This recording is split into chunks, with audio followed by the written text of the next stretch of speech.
and welcome, my friends. Habage here. Happy daylight savings time. For all our friends scattered all around this great big rock of a globe we live on, welcome. United States just had our daylight savings time fall back. Whether or not, that's why I just said I was starting at the top of the hour, and we're going to give it a couple minutes. I'm just a minute and a half or so early before that time, before we really kick things off. Um, but yeah, if you follow a set time or are used to a U.S. based streamer kicking off at a particular time of day, be aware that's going to relatively fall back an hour, right? So I woke up this morning. I set my alarm or my clock from 8 a.m. back to 7 a.m. Like my microwave and my oven and all that kind of stuff. The clocks that aren't smart clocks that just do it for you. Which is pretty handy. Let's face it.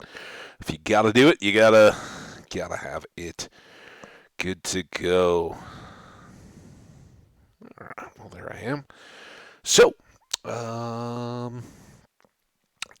think we got everything set up to kick off this stream about as good as we possibly can. Once again, playing hardcore vanilla Minecraft on my laptop. So be aware, we're going to try not to PowerPoint up the world too often. Let everything load up, but it is running the stream and the game all at the same time, and I cannot see the chat on my laptop. So if it takes me a little bit longer to reply to your messages, hey, speaking of which, yes, it is on chat followers only. Fee Hook, but welcome. How you doing? Happy happy Sunday. Happy daylight savings time. Welcome. I'm so glad to have you in the stream, and thanks so much for Fee. Fee. Awesome. I will call you Fee. How you doing? So yeah, this is our hardcore Minecraft world. Just getting things out, and it's awesome. Having always great to meet a new chatter. Welcome. A 4-day weekend. Well, that's fantastic. So leading into a 4-day weekend, and I don't even know I don't know if you're United States based or somewhere else. You're welcome to let me know if you'd like. Otherwise, you don't have to. Trying to think. We have United States has Veterans Day, or what other places in the world may call Armistice Day, on November 11th, which would, of course, be going into next weekend. Schools, I think, get that. Not a lot of businesses do. It's kind of one of those sort of holidays. Like government stuff has it off, but if you're working at a big corporation or something like that, you're not going to shut down. So cool. Well, that's awesome. Hope you enjoy the nice long weekend. Early day for the kids. Wow. Yeah, it's crazy, man. Kids kids here too get to uh like teacher in service days, stuff that we didn't have a lot of when I was a kid. We just had we had a couple like conferences days where we didn't have class, and there were certainly like teacher organizations that had conferencey kind of day. 7th and 8th is no school. Well, very cool. Hope you get to. I'm just kind of reading it. It almost seems like maybe you have kids, as opposed to being one, but it could be either way. Either way, I hope you get to have a fun, extra long week, and that you're enjoying being right in the middle of it. That's awesome. So here we go. Little laggy here as I load up I shot across in the boat. We got the world loaded, but shooting across here to the farm where we wrapped stuff up yesterday. We're very new into this world. We've played a couple of streams, but both on Friday. And those were pre-recorded and or one of them came out yesterday on YouTube. So hope you guys got a chance to enjoy that. Now, we are continuing to chop a few trees here, and I did get new axes. Maybe we'll just go ahead and do this. We're actually very well set up to do some enchanting, but we're only at level 17, so we gotta got to continue to work on that a little bit. But as we're just getting going here and letting the world load up, let's climb a tree and chop it down. And eventually we'll grow our crops in here. Well, that's awesome. Yeah. So yeah, I had a really fun day yesterday. It started off being a little chilly and windy, but got to go hang out with some of my old school friends and friends from adulthood since school. As we watched what we kind of knew going in was going to be a tough, tough football game. That was against the Oregon Ducks, and they're pretty good. Colorado, not exactly what you would call pretty good this season. They've already replaced coach, so they're definitely working through some rebuilding. So we kind of went in knowing the football wasn't going to be that great, but it ended up being a really nice day. The sun came out, wind did die down somewhat, um, and yeah, it was good. Got to hang out and see everybody. Um, and most of our snow has now melted away. Pretty much like around my place, it's all gone. But like up at the stadium, Boulder's right up against the foothills. There's a formation called the Flatirons. If you're not familiar with the area of Boulder, Colorado, like a rock formation called the Flatirons, which is some uplift and tilting of a number of layers of rock, and it was dusted with the snow that we'd gotten on Thursday afternoon and evening, and a lot of that hadn't quite melted yet. So it's pretty nice. Nice to have that up as kind of the backdrop, and sun mostly shining.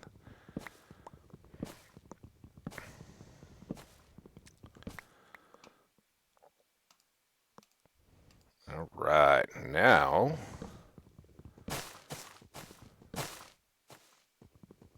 get that one.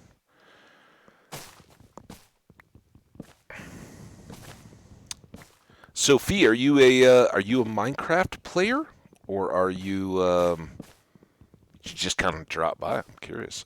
And if you do play, what's your game mode of choice?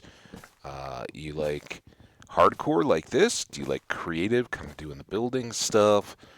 Something in between, like survival mode at a varying degree of difficulty? Lots of different ways to play Minecraft if you play it all. Yeah, all right, right on, man.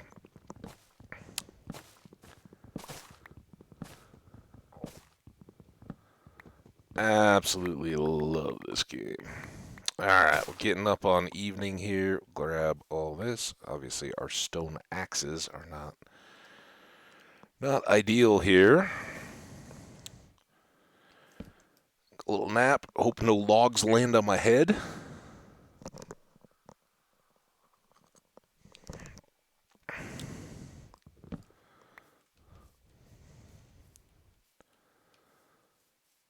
Um, I think I'm.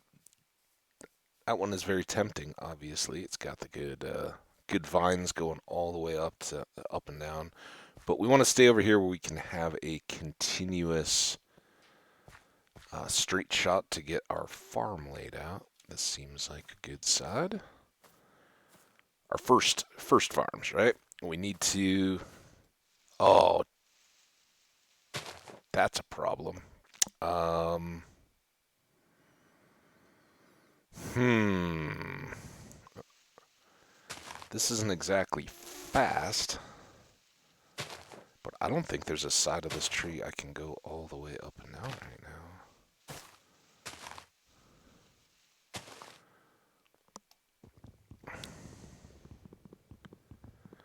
So that's obviously not going to have vines all the way through it. And I don't know wish I had the transparent or semi-transparent leaf blocks. That would be a big help here. Hmm. Yeah, so either those can grow up a little bit. We could try getting around the corner and then going up further there, but just as soon take a look and see if we could get over there. It's probably our best bet. Oh, well, yeah. Hey, man. If you're just figuring out the game, that makes a lot of sense to get started, figure out the game controls and all that. If you do ever find you like the added challenge, then I kind of recommend not waiting. Don't like wait and expect to get good. Just feel like you have to be good to play hardcore. All you have to accept is, hey, I'm gonna drop a lot of worlds, right? I certainly have over the years, and will continue to do so. If I have no idea if you've caught any of my YouTube stuff or not, Fee, but if you have, then you certainly know that I've got a whole sheet of death scores. I call a little notepad that I have death scores, and I keep notes on all the worlds that I do lose in hardcore because I play this exclusively, and when you do that, you get used to the fact that your worlds aren't going to be lasting. You don't get to respawn. You just start over, and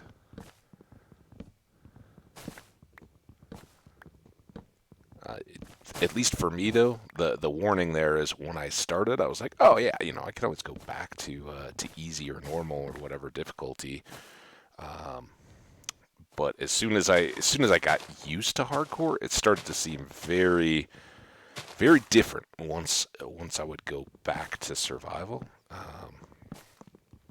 Is because I don't think you get as many of the like curveball. Just recently we got taken out by a couple baby zombies that all spawned at once, and some of those kind of things. I think even in hard difficulty, I don't feel like I feel that quite as much.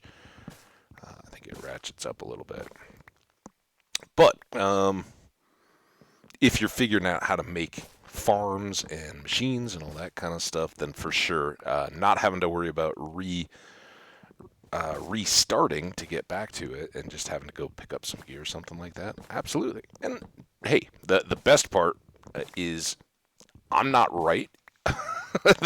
There's a million ways to play Minecraft, and they're all right. So I'm glad you discovered this game. Hope you're enjoying it. And if you are new to it and you have any questions about any of the stuff I'm doing, I kind of ramble.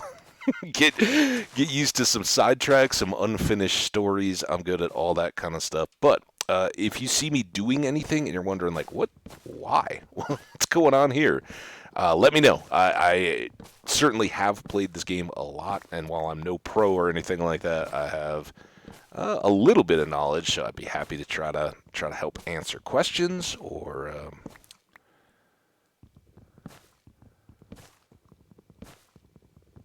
Yeah, there's.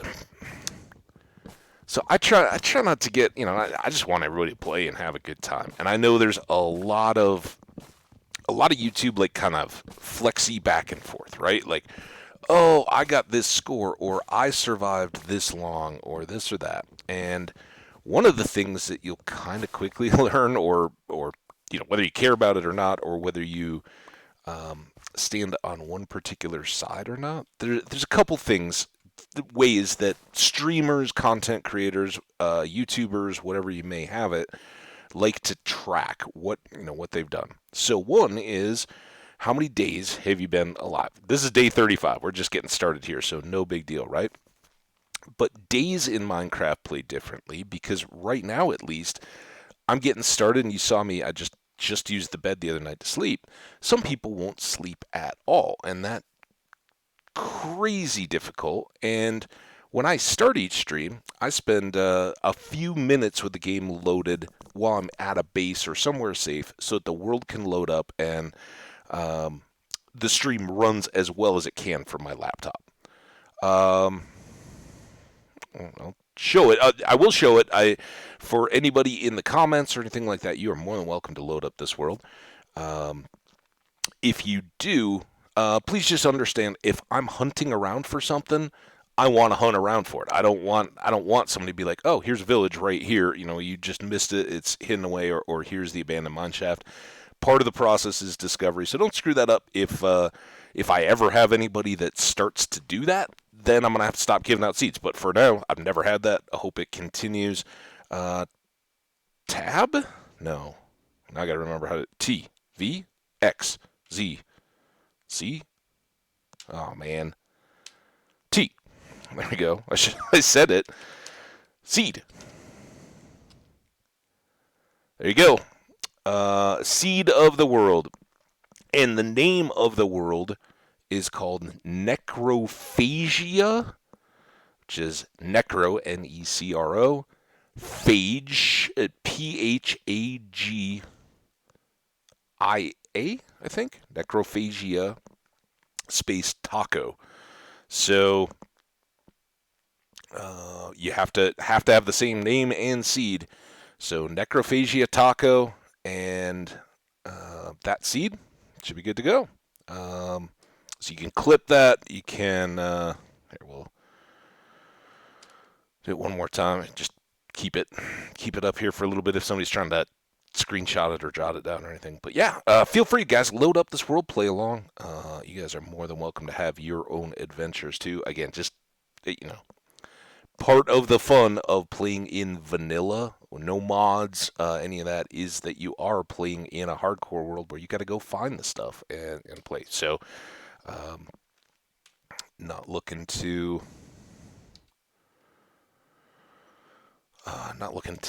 get rid of that anytime soon here. All right, we are almost out of axes.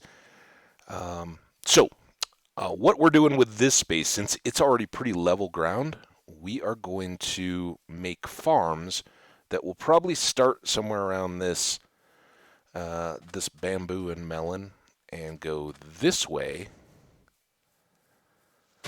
And this is where the terraforming, which we talked about with, I don't remember who it was the other day. Was it Israel or, I don't think it was Necrophagia Toast. Somebody came in and was asking, like, terraforming, what's that all about? It's just where we manipulate maybe level out hills, put dirt in, fill in waterways, all that to make flat level ground that we can use for farming. And we have found 2 different villages, so eventually we can get some trading going.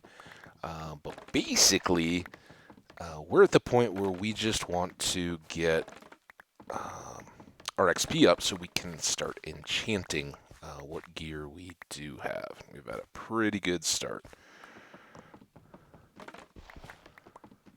Hope you enjoy that, though, Fee.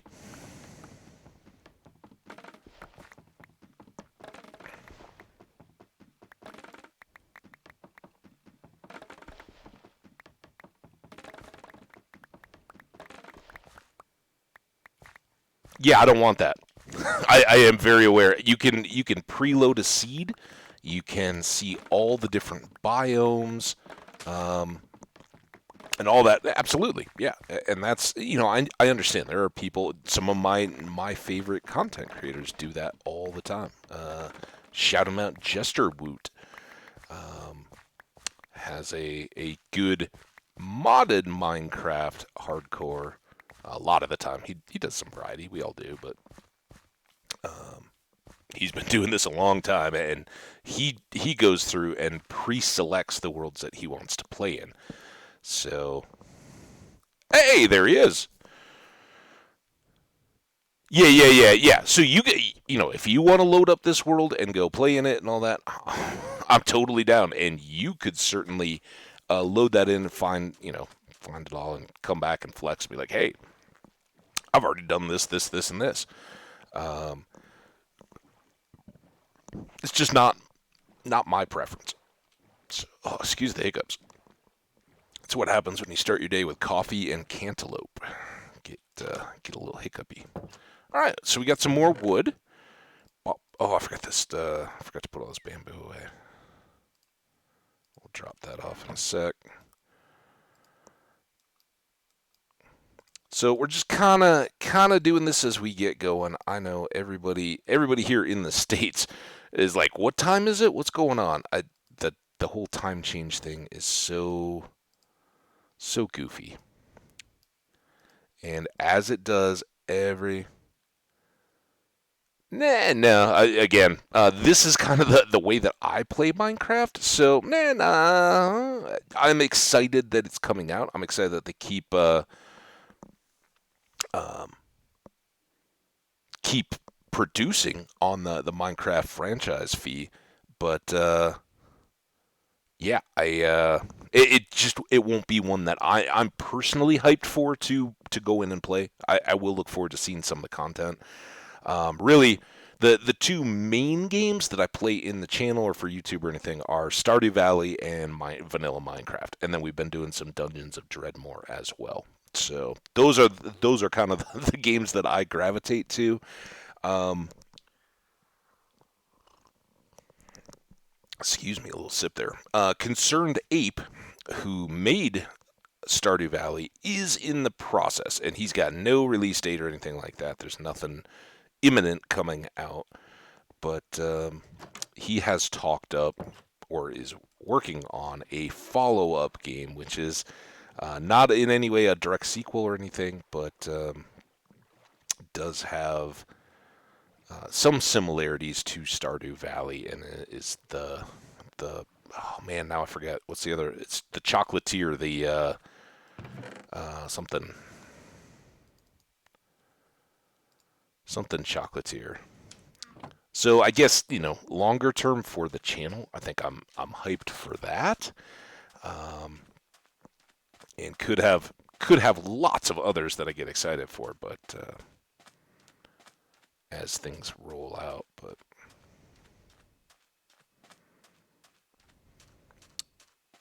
how about you? Sounds like are you a Legends player? Are you getting excited there?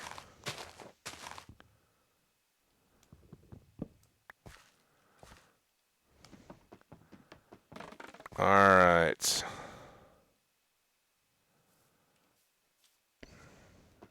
Think we got to take these because again, that's our edge, and this is going to be a big area that we have to set up for farming.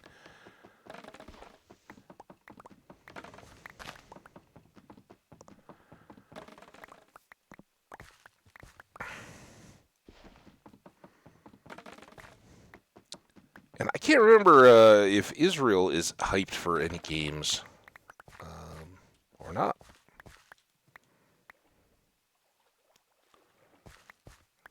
Coming down the pike. I like how both pike, the original source of that expression, coming down the pike, as in the turnpike, like a roadway, and pipe, right, is something coming in down the pipe because now the development pipeline and releases and all that both kind of can be interchanged. That's cool. Um, do I want that? Yeah, I think I want this tree gone too, right? The only mod I use is the one that when you get an achievement, it makes you feel like you accomplished. What does that? What does that do? Because yeah, we played some. Well, we got really close. The only advancement that I did not complete, and this was in 1.18, so I haven't done anything with 1.19 advancements. Um, the only one that I didn't complete was how did we get here? And we were setting that up, and then kind of got going in Twitch as opposed to YouTube because those were 100% YouTube worlds, and I've kind of I got folks like you guys here hanging out with me, and so I'd rather I didn't want to taint, I guess is kind of a bad word, but that one had been very episodic, 1 hour episodes in YouTube working on it, and basically we just had a massive project to get to a ocean monument temple to be able to get all of the effects at the same time, and never got it done. So that's the as of 118, that was the only advancement that I hadn't gotten in game, and that one certainly has to be tougher because now we have deep dark stuff. I haven't seen a run. I don't. I mean, I'm sure people have done it, but I haven't gone and sought it out to see how did we get here with the new effects from the deep dark stuff. So. But I am curious what that mod is, Fee. If you want to let me know, what is it? Or I guess more.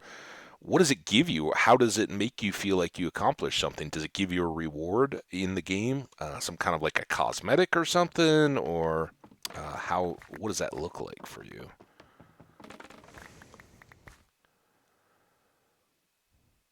Nah. No links. You can tweet me a link if you got Twitter. I can check it out that way. Um, but yeah, we're not doing links in chat. Sorry, man. Appreciate you. And that's just a basic no-brainer. No links in chat.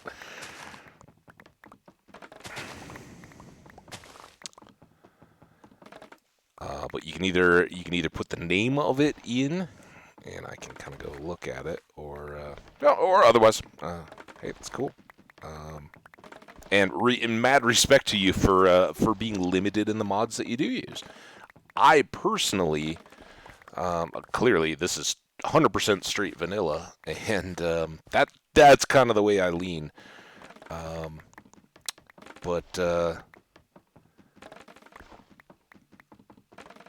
I think it's kind of just easy to get crazy mobs, right? And then all of a sudden it's like, yeah, that's cool.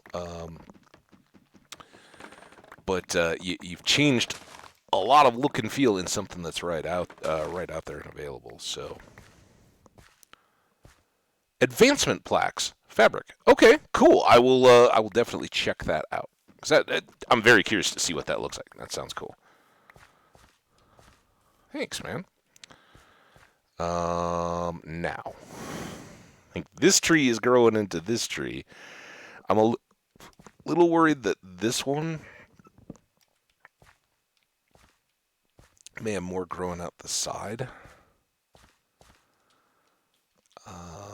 But can I reach those? Just trying to clear.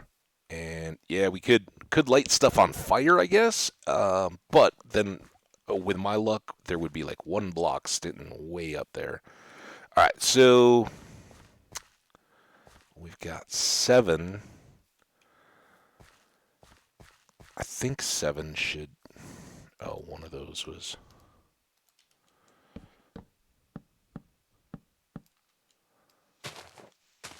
Seven should get us up here at least. And hopefully we can go across to the other tree.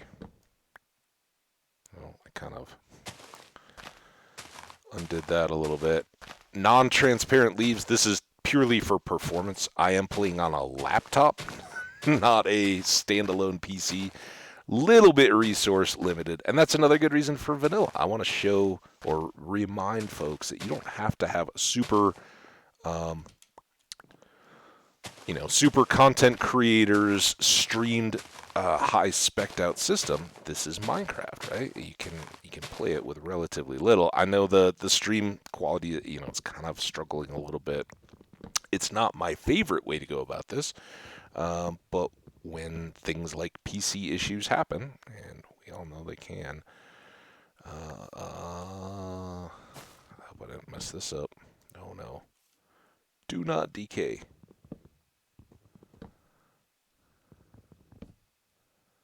Alright, I should be able to reach those. Now we gotta get back over before I fall.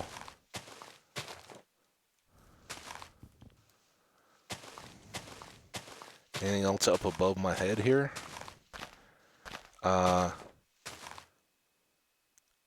yeah, sure. And well, shaders, yeah. So many people use shaders that it's oh, look at that little ocelot down there. What's up, little ocelot? How you doing, buddy? Sorry, I'm deforesting your habitat. Um,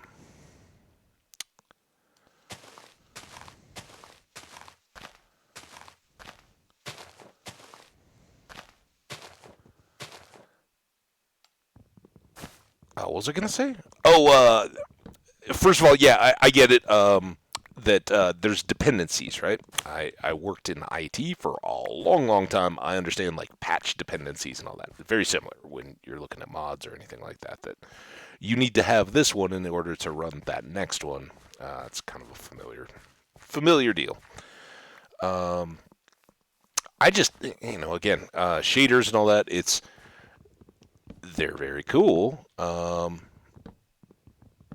But I think so is this. Now, this qualified that I did turn down some of the graphics to fast and particles and all that, just so we'd run a little bit better here as we're going. But yeah, um, some of those skies and things like that are just amazing. Um, I know a lot of people, even that want to keep it a very familiar vanilla look, will go with like the linked glass or something like that to make some of those glass panes and blocks and things look a little bit better as they go. Oh, come on, let me go sleep. Sleepy. This is what everybody in the United States is going to be doing tonight when it's an hour, technically an hour earlier than we really think it is, and none of us can get to sleep. Spicy, how you doing, Spicy? Welcome. Good to see you. Happy Sunday. Happy daylight savings time. If you're here in the States or anywhere else that has this day as fallback day.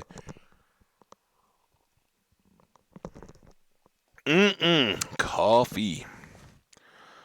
All right. So we're just Spicy. I know you're familiar. Oh no. This is what I was worried about with stone tools. It's gonna take extra long to go all the way back down.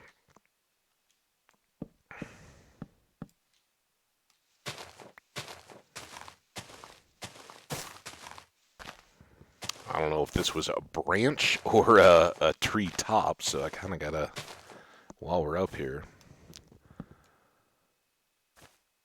It's an hour back, so when I got up, like the clock on my microwave, right? I had to go from 8 o'clock to 7 o'clock. So if that helps. So like if you're outside the states and you're going to a normal streamer who, let's say, they always start at 9:30 in the morning, um, anybody who hasn't changed, um, watch for that for them to be starting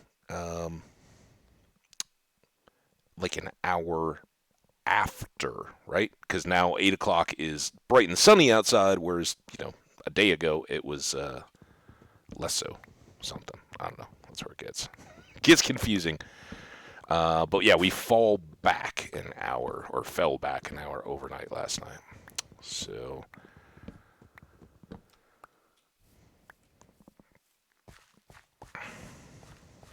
there he is. I wish I had some fish or something. Although you can't. We can breed ocelots now. We can't tame them anymore. That old change. Used to be that was how you got kitty cats before the village stuff. Villagers and Pillagers update.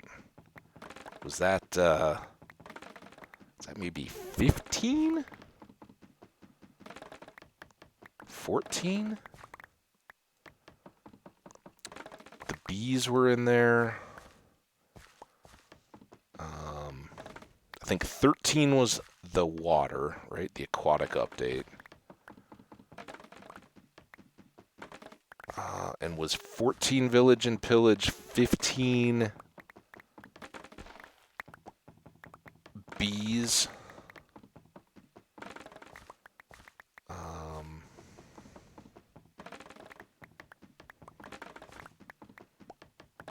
Oh, there's the Nether update. So Nether maybe 16, and then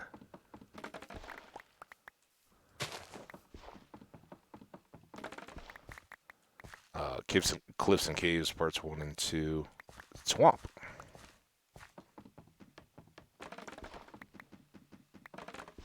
No, you can breed them. So, and that's a part of breed all the animals advancement. We were just talking advancements here a little bit with our new friend Fee. Fee, again, welcome. And to anybody that's watching a VOD, either here on Twitch or over on YouTube, or just browsing through the directory, jump on in, say hello, and come be a part of the chat. We'd love to have you. Love to hear about what you like to do in Minecraft, or what other games you're into, currently playing, what you got going on for your weekend. Fee here's got a long weekend. Got Monday and Tuesday off. Sounds awesome.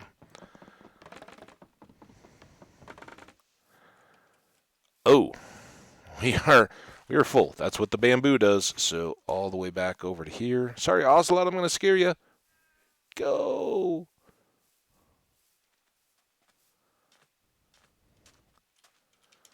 So we got one ocelot, two pandas seen, but the pandas are on opposite edges of the world. Oh, very close.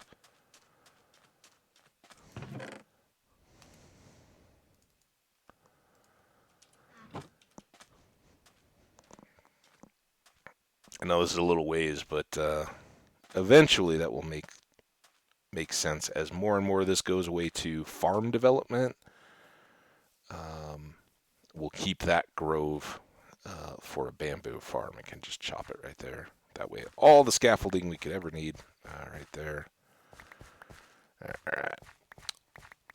More bamboozles. I guess at some point we are getting closer here. So if we call this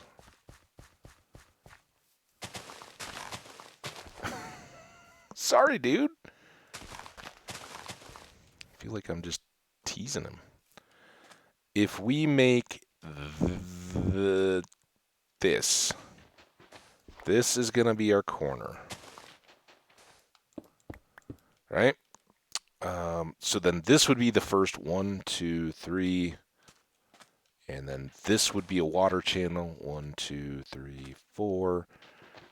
This would be a path. I like the 3 wide paths. I switched to those. And we may do the dirt paths again. Then 1, 2, 3, 4. Boom.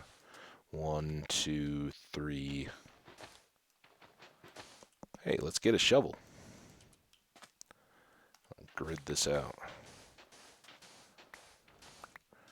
All right, 1, 2, 3, 4. 3. Next path.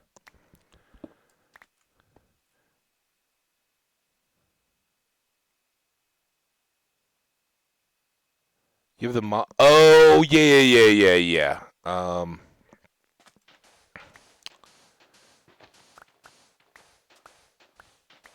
Yeah, like the frogs. Well, that wasn't really the mob. Sorry, one sec.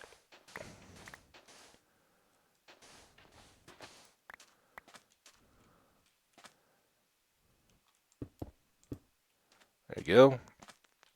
So, this will be the extent of our initial farms, right? That makes a water channel, 4 soil on either side to be croplands, paths in between, and we'll have wheat.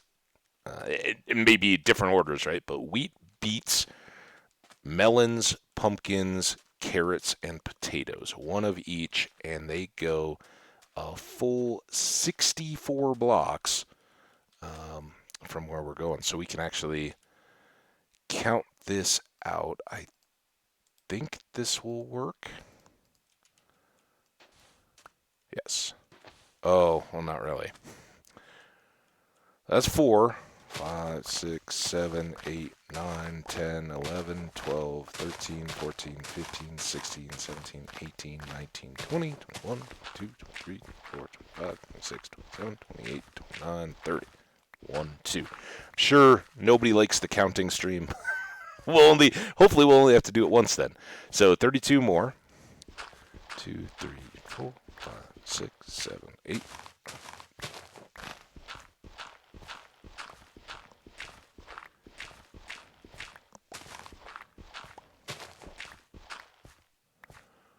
27.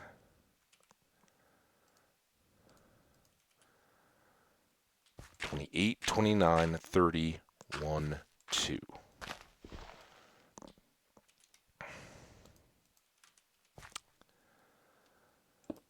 So there we go. We are close to being fully done with our length, and then we just got to loop back around to that other corner, and of course clear out these little sections. The Sniffer Rascal and Tough Golem already. Cool. Yeah, that's for those of us who play in Java, that's kind of along the lines of the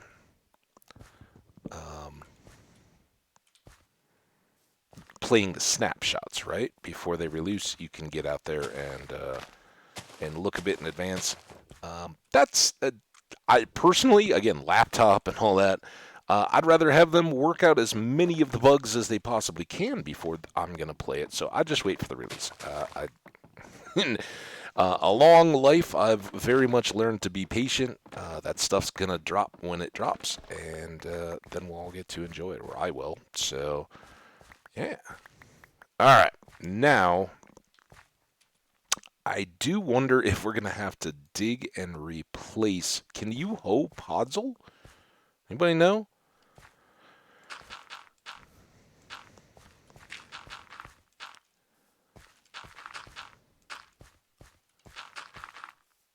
And again, I don't know stylistically what we're gonna do here. I'm just trying to make these clear. Although we'll probably try to get a field going right, a couple of them, potatoes and wheat, as quick as we can here, so that they can be growing. But for now, hey, look at that! We can already sleep.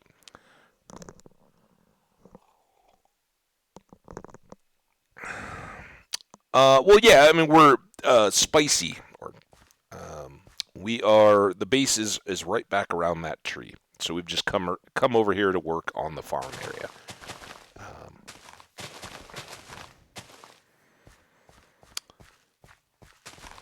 I don't even know. I guess we do have enough cobble, so let's ring this in cobble.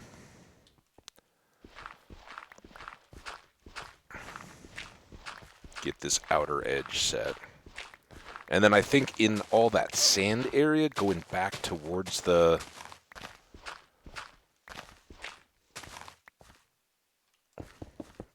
going back towards the bamboo over there where we've got the chests, that's where we'll put our little animal pens so we can breed up cows, right? We need cows very badly. Leather, for books, and food, and all the rest. I think we still need 2...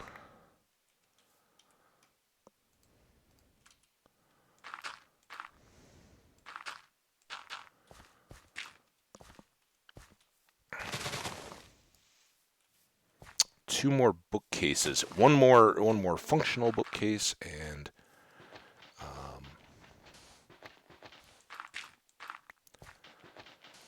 two more to make it look pretty, or another one after that to make it look pretty around our little enchanting table. And spicy, I know you got to see all that, so pretty good. All right, well, let's go chop off bamboo.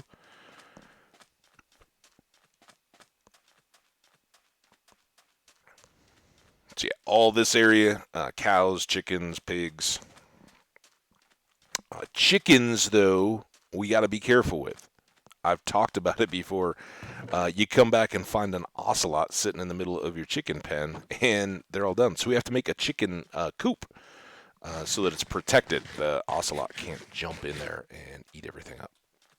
All right, to the boat. Let's go make a hoe so that we can see if I have to dig up that podzol or not. We'll grab the cobble to put a frame around these first 2 fence or fields. Try to get them going.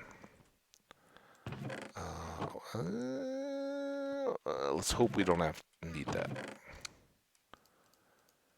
That should be plenty to get us started. I did make a sand box. There, I think. We pulled it back out. One more apple.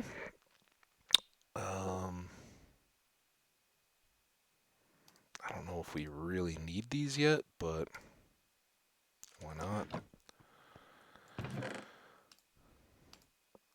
Put the wood away. Make another shovel, which we'll probably need one way or another. Fix this shovel. So here we are back in the base, by the way, Taco. Which I think you were here when we wrapped things up, right? But we can kind of look around a little bit. I can talk about those bookcases. But what we also need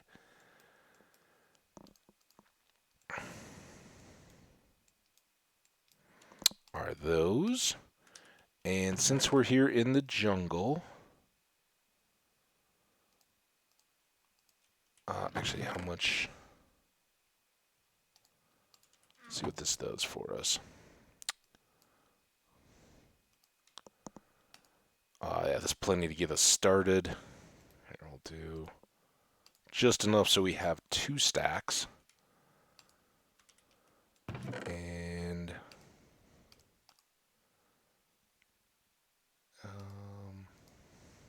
there. All right. We got our bucket, we got our seeds, we've got hose, we got shovels. And just in case we need it, we'll bring what more dirt we have. Hopefully that pod, we can always break and replace the podzol, which we might have to do. Oh, I forgot to look at the enchanting. We'll get it next time. All right, this time we'll come right over to the corner of the fields. So let's get this bit all set.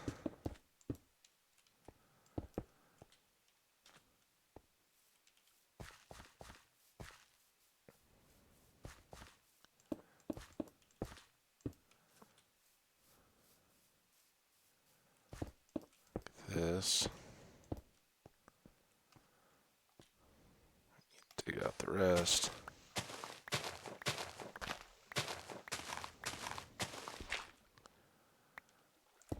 And there. Little blurb here.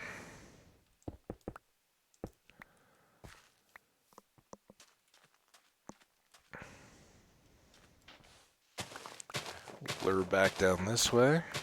All right, so fingers crossed, we hit podzol with a hoe, it turns into regular old cropland.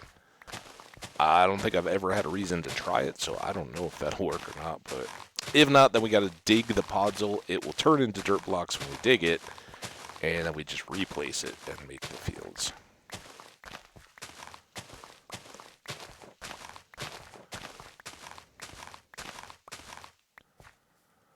And tree, you're gonna have to go.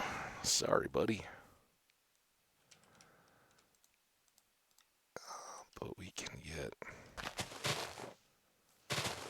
some of this filled in.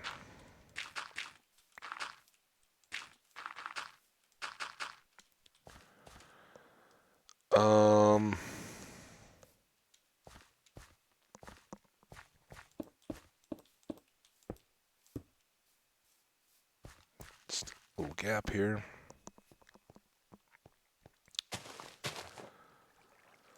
All right, well, that's the size of our field. Big moment of truth.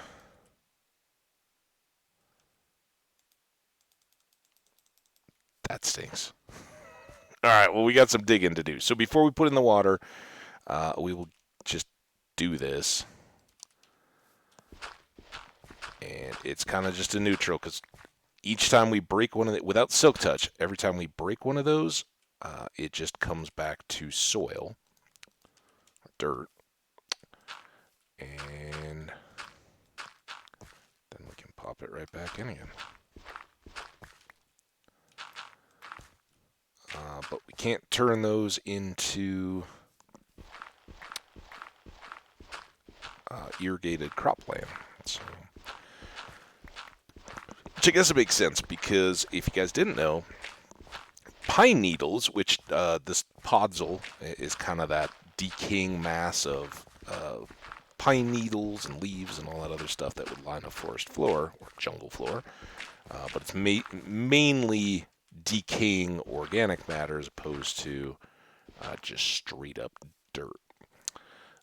But pine needles in particular, and podzol before jungles, podzol was a deal with the spruce forest. I don't know. I don't know where it originated first, or if it came in both at the same time.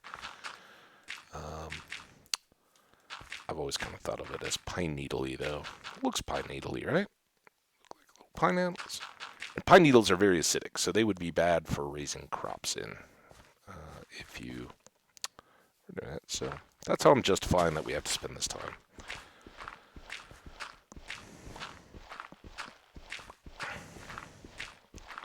So this will be good, a good little boost, and not too much time. We spent just the end of the last stream chopping a couple trees, and the beginning of this one, getting our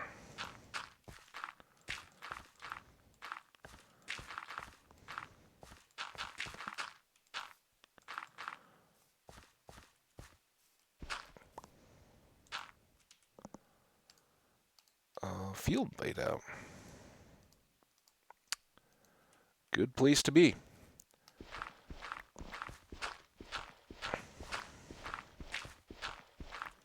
All right.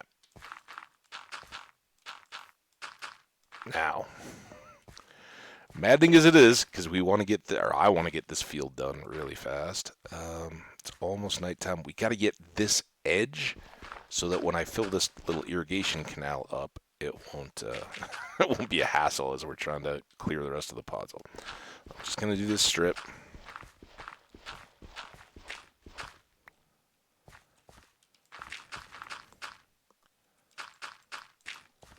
All right. I guess we'll just clear out these long grasses so I can go to bed down here. Sleep!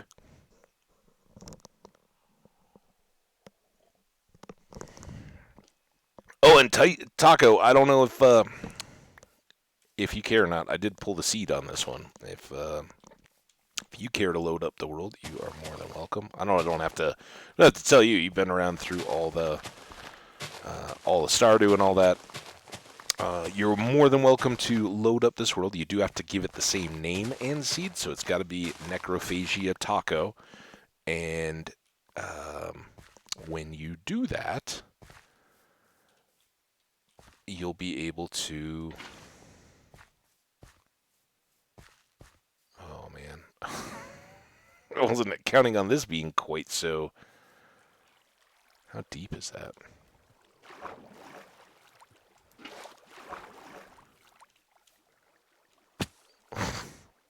It didn't work out how I wanted to at all. Not only did I not fall down the water hole, I missed it altogether. All right, now we have our water source back. We can kick these buckets down. And soon we will be Stardew Valley worthy farmers. It's kind of a Fern Island-y, Ginger Snap Island-y setup. Oh my gosh, blue on black. Well, thanks for thanks for coming in and telling me something I didn't already know. Blue person, I'm really trying to read your name. I don't know. Hang on a second. I feel bad because I appreciate you coming in. I get it's probably well intended. Curvy Toaster 83. Wow, do you know Necrophagia toast? Did you cook up the Necrophagia toast? Welcome. Thank you, Spicy. I appreciate it. Yeah, my colors. I just couldn't see your name. So Curvy Toaster 83. First of all, welcome. Awesome to have you. I hope you like hanging out. I'm playing on a laptop. I totally understand. You don't need to tell me that my bit rate is probably too high. This is the best balance we got. So thanks for highlighting that. I really appreciate it.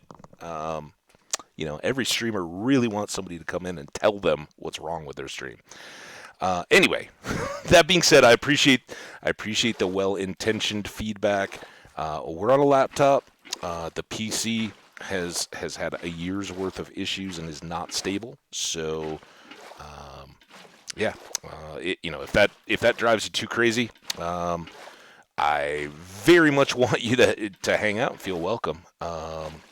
But I do understand some people are like, man, this is like a PowerPoint. I can't hang with it. We try to do everything we can to mitigate that and minimize it. But if it comes down to not playing the game or not hanging out with the folks in the chat or having a little bit of lag, I'm gonna take the little bit of lag just to be able to hang out. So hope you want to hang out too. But thank you. But yeah, we know.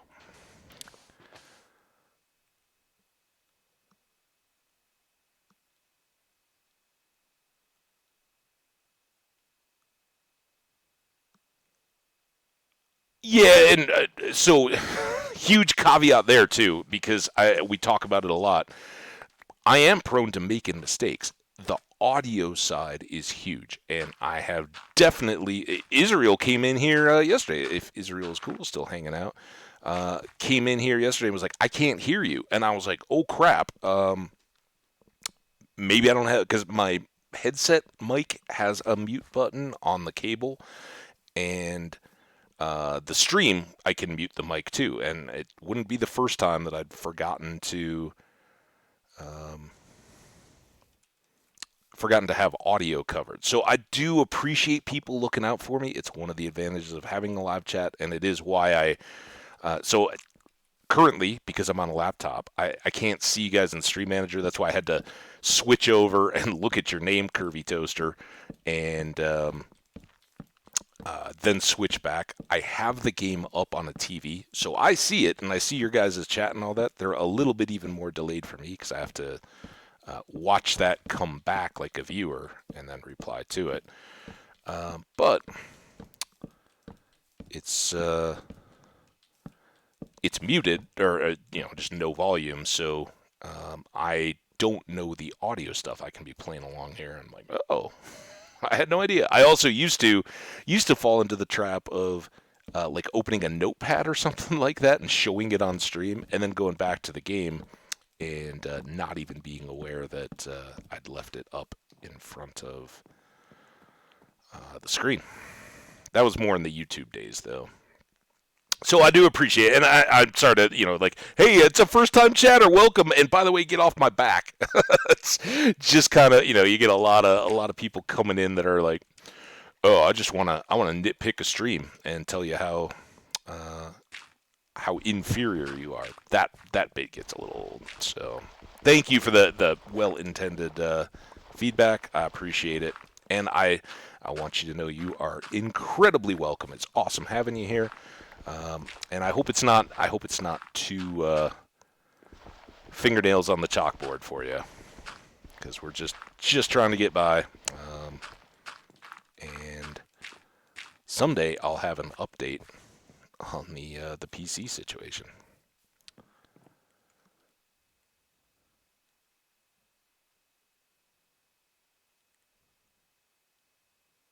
Okay. Sorry, I got to go back now. How much do you happen to know about 119 Lake? Oh, like even okay. Now I see your corrections thing. I'm catching back up. Like even the small things they added. Here and there we were. I've taken some time. We just are kind of at the tail end of a huge Stardew Valley playthrough. That kind of went. I don't know, early September up until a week ago. We're going back to that tomorrow, by the way, guys. I think Junimo Kart Day tomorrow. I am declaring it, and that should be good. But that being said, even though we've made it down into the deep dark, uh, seen stuff, some of the stuff down there, I would not say I'm super caught up on all the little tweaks and changes and stuff in 19. I I probably read the patch notes when we first got it loaded, but I don't know, not a ton of stuff stuck, and I haven't done much with frog lights or anything like that. I know their thing, and most of the stuff either through watching other streams or my own play I'm familiar with, but I certainly wouldn't say that that most recent update I'm full bore on. Pretty much 18 and below. I mean, hey, it's Minecraft. There's always stuff I'm gonna be asking about, and a lot of times we just try stuff to try to figure it out. Yeah, I don't know.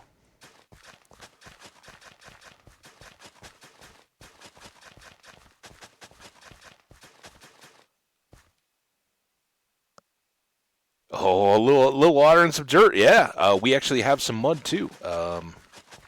Little tiny mangrove swamp, but it was enough to get us in there, and we could get our craft boat.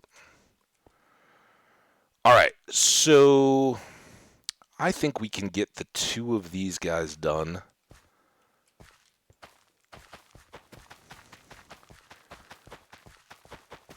Yeah, the mud for the pig pen kind of sounds awesome. I haven't gotten there with the mud stuff to be able to just drop on the pigs, I guess. I don't know. I kind of want to leave these two, the potatoes, in their right field. So let's just get the second field going. All right, there's that. I will probably go back to the dirt paths between the fields. I liked that cosmetic in the last world, and that should prevent spawning, I think. It sounds like Curvy Toaster, you may know a bunch of stuff. This layout I've done a zillion times, right? Three wide paths in between the fields, and then all 6 of the crops are represented going side by side across. And if we want to, we'll expand it for extra trades with villagers and all that.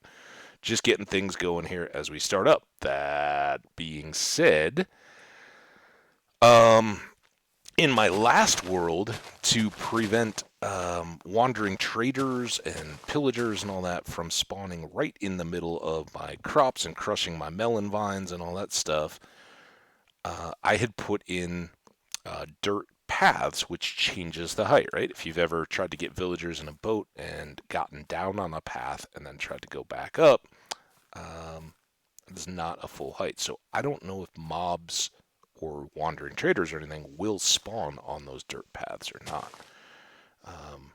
But as far as a decorative thing, I think it makes a lot of sense, right? If you go out in a field, you typically don't pave everything around. And every time I do this farm layout, we pave it with some kind of cool looking stuff to make it all decorative. But just leaving the dirt in place and hitting it with a shovel to make the path, I think makes a lot of sense. It feels pretty air quote real world kind of. It would make sense, right? If you're out in a farm to just have a dirt path going between the various crops. So I'm kind of down with that.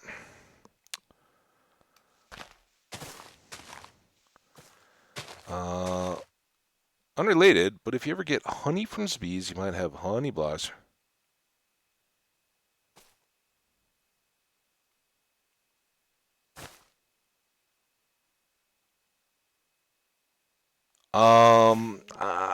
Kinda with you. I'm not sure how the honey block is helping me with the villager. Let me reread that while we're sleeping here. Unrelated, but if you ever get honey from some bees, done that a lot. We love bees. You might have honey blocks prevent you from jumping,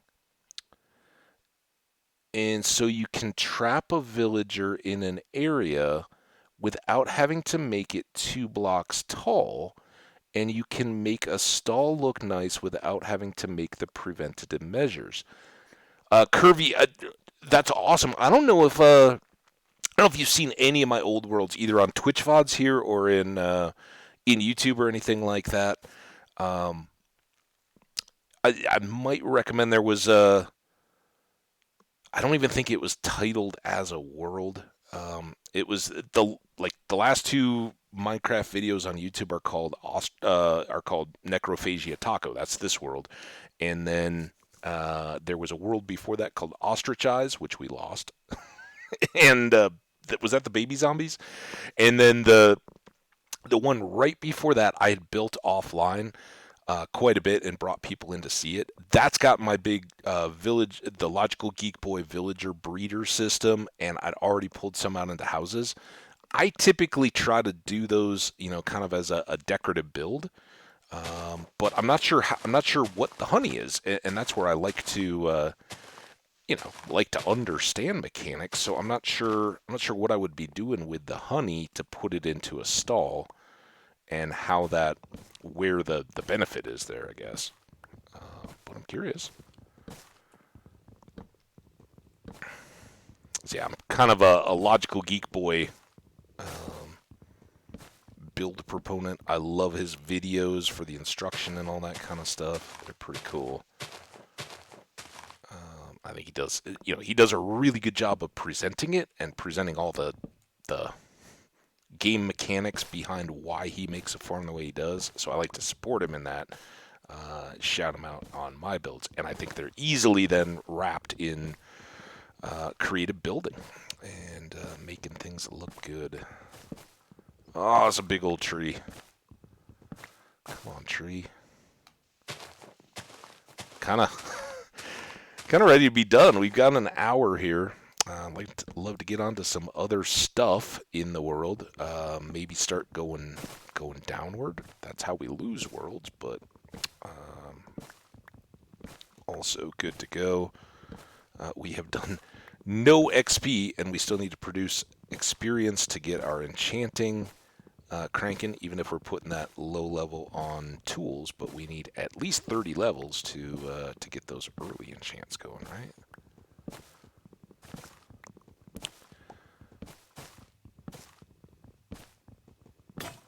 Yeah, I know all about bees, dude.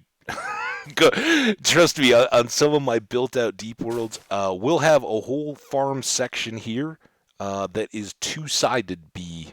I'll have hundreds of that. Yeah, I guess hundreds. Probably, um, if you take out for the posts, it's probably about 100 bee hives and nests combined, all fully populated with the 3 bees. And except for the ones that wander away, get lost, and hurt themselves or anything. But yeah, so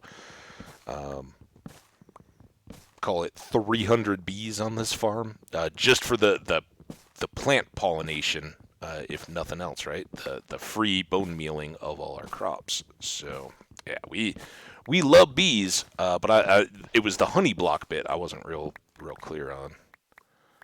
But yeah, I'm a big fan of the bees. I think they're fun, and one of the favorite little adds to an updates, and of course that one was a little smaller. They did a few more mechanical changes and stuff on that update, but when the bees came out, I was absolutely excited to have them bopping around. Hey, look at that! We've actually grown some wheat.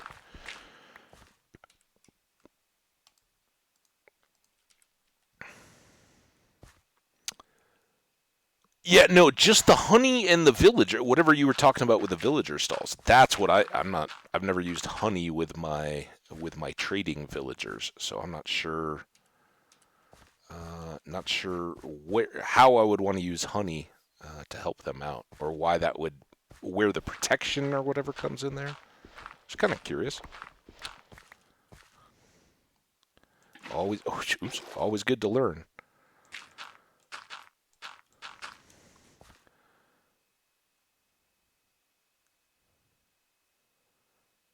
Oh, right. They can't get away from the bed or the. I gotcha. Okay. Yeah, no, that makes sense.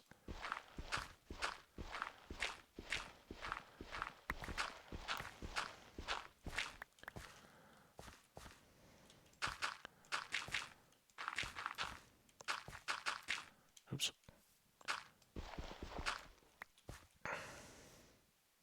Can How much can we get done with this shovel? And then do I just break the rest with dirt since we're here?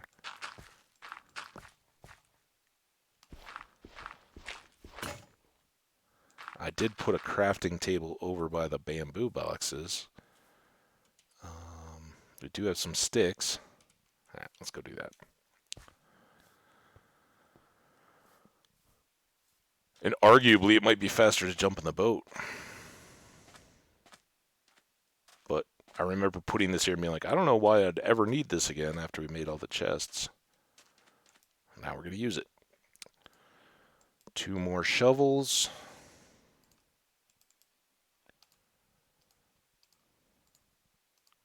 And I guess I actually do want dirt here still. Good, right? No extra bamboo. That better be a leaf block that's still just waiting to decay.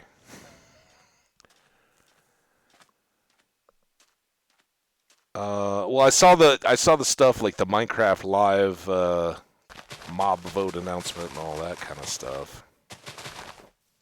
Anything you're particularly excited about? Uh, Beyond the mobs, or?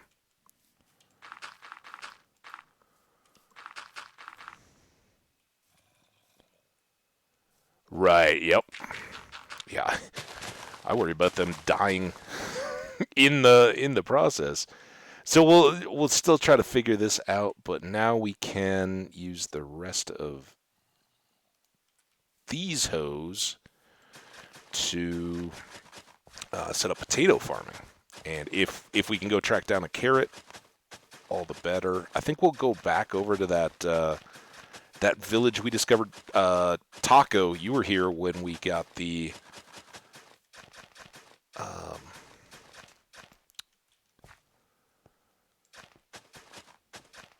we want 10. Well, that's 8, 9, 10. Always be growing if we can while we work on other stuff.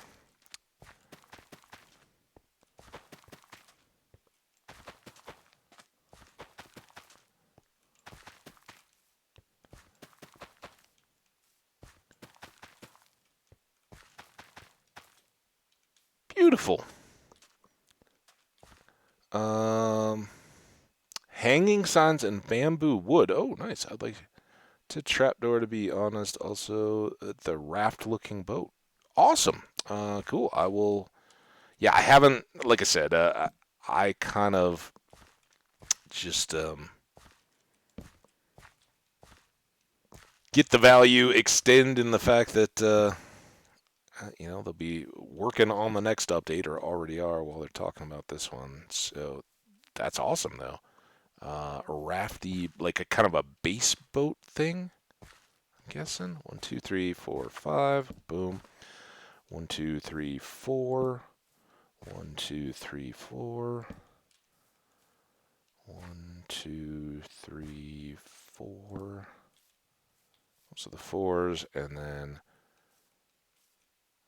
boom, boom, boom, and boom. So 4 5s, 3 4s in the middle, and then 4 more 5s gives us good pillar lighting for the bees and all that, and good spacing on these torches in between. So there we go, and that'll give light to both of our fields.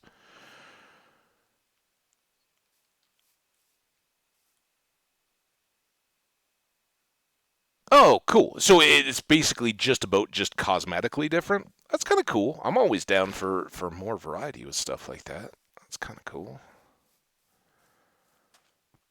All right. I think this is kind of setting us up good, right? Now we want these to grow up a little bit.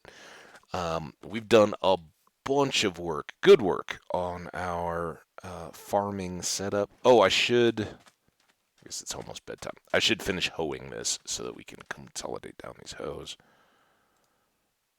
and then we'll be good to go after bedtime. Um,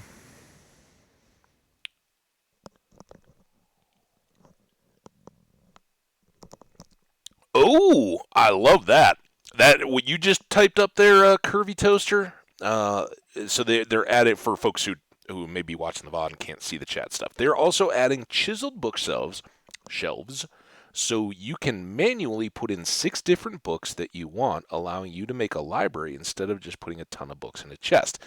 I think for like my enchanted books, I'd probably still use a chest, but how cool is that for actually making journal books and that kind of stuff, and making your own little library? I think that would be fantastic. Oop, I almost forgot to sleep there. So cool. Yeah, that's huge. I'm a big book guy myself, and that just seems awesomely amazing. I will very much look forward to that. It's one of those things in hardcore. I rarely get the time to do the interior decorating that I'd hoped for. All right, we did make these shovels for a reason.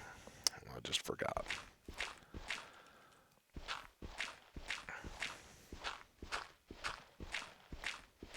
But hey, this is all time our potatoes are growing. Taters.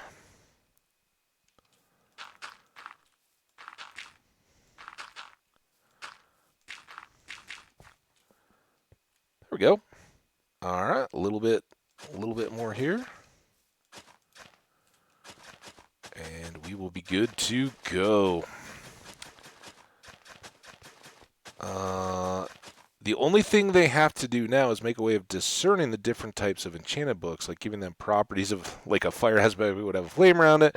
Yeah, that I think personally, I would leave that to the mods, right? Like, and I know a little different. It sounds like you're a Bedrock player, so probably tougher in that regard.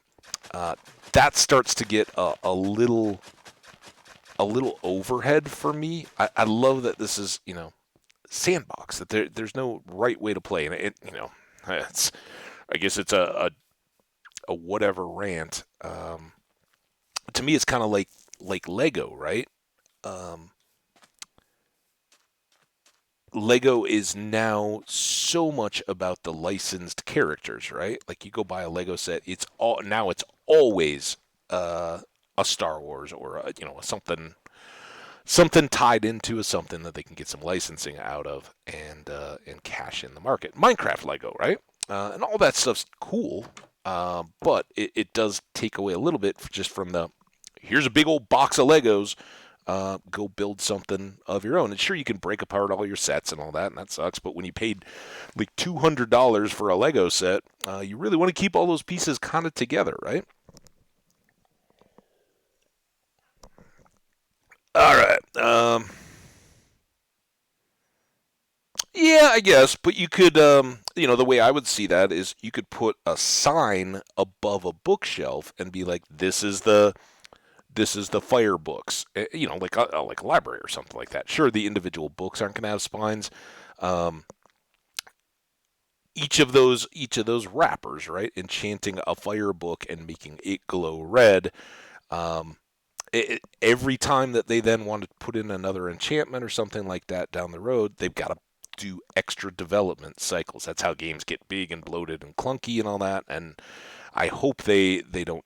It, think about that. If we added more stuff just like that, right? So now I come in here, I put a book in, I enchant it. It's a fire aspect book, right? and now it glows red. Well, then soul speed, right? Or the stealthy boots enchant from the deep, right? You get those kind of books.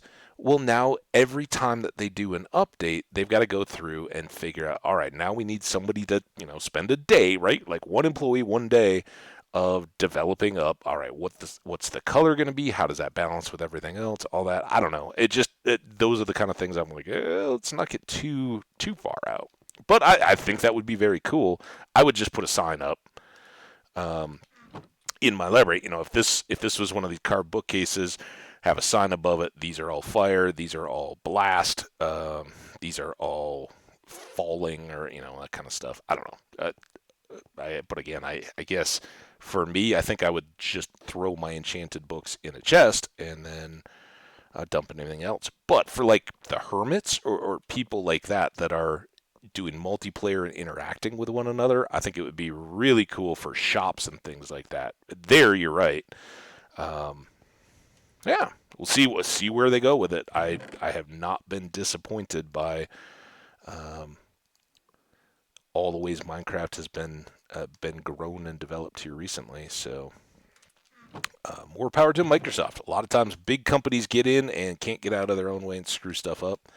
Don't think that's been the case. I think they've done very well in my mind on um, kind of keeping the game true to its origins and putting good stuff in.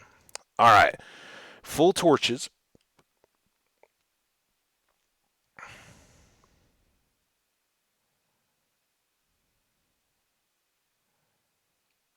Oh yeah, I can see that absolutely. Yeah, just like any kind of inventory management stuff.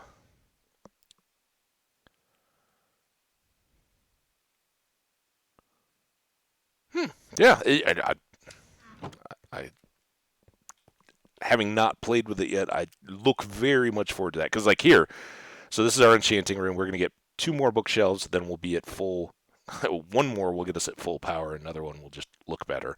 For folks who don't know, because we got a few new friends in here, Curvy Toaster and Fee have both been around. New folks in the chat. Um, so while the farms and everything are out here, this is just starter couple rooms of a base to get going. I envision that the base will grow up out of this jungle hill, and that from here we would be into the interior of the future real base that would grow up and kind of come out of this, sit back behind some of these jungly trees, and kind of be growing up out of the jungle. And then eventually this could actually become like water parking, or we may kick that down one or something. I don't know. It's the plan though, or the envisioned plan. We'll see if we ever get to it. Dirt. Dirt by the brown bed. We don't need any more of that. And we've got sand up here somewhere. There. And sticks. Seeds. I'd love to put in the field, but I don't want to make a trip back over for 5 seeds. We'll let those grow. So the next thing is going deeper. Oh, that's very useful. Yep, I do know that one. Curvy toaster, absolutely. Glowberry vines dropping and clipped to prevent or promote the light. Um, in our kind of break from our Stardew run, absolutely. I use that all the time for interior base lighting, especially if it's any kind of a tower going up. I'll start the glowberries at the top, let them come down, and then clip them off to use for light. Um, and we have no glowberries yet in this world. But, there are lots of magnolia trees around to show us that there are lush caves about. So, um, I think just like this other room.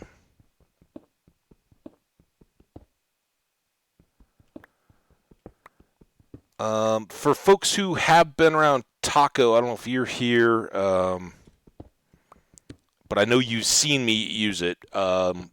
What's your take, spiral or straight on staircase for this one?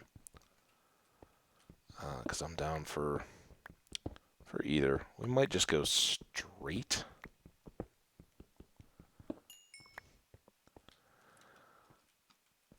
Curvy Toast, man, it is fantastic. Or Toaster, it is fantastic having you in here. I appreciate so much all your insights coming in here and hanging out and sharing. That is very cool. Thank you. Um,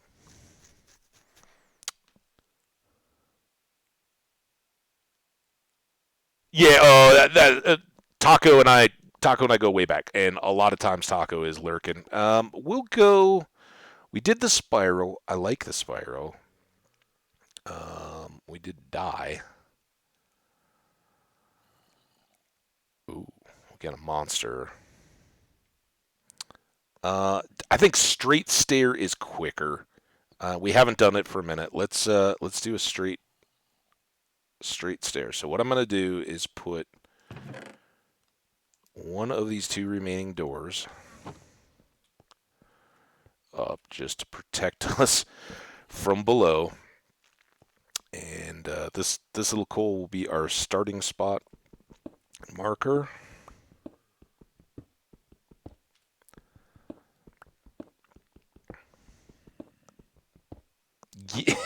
Yes, yes, straight stare or yes, spiral, man. I don't even know if you were here for the descent into the other worlds. So maybe no care. I assume that yes means just do it. Stop bugging me. I want to lurk. I got stuff going on. I envision that while lurking, Taco is coming up with like just constantly tweaking modified versions of like fresh pico and guac, all the things that are going to go into the next batch of spicy tacos. That's my idea of why spicy is often lurking. Got the big old chat going. I think. I don't know. That one's gonna go down. Let's get all this coal. We'll need it someday. It's too late, man. That's the food cost you. We're going a straight shot for speed up and down. Eventually, we'll see what we run into. We got lots of space around here if we need to run a straight spiral down. If we run into big caverns and stuff like that, we'll do it. All these goodies, and this is our XP. Look at that. We're finally up to 18. I guess we got so much wood. We can accommodate the copper that we have here, right? And we've gotten quite a bit of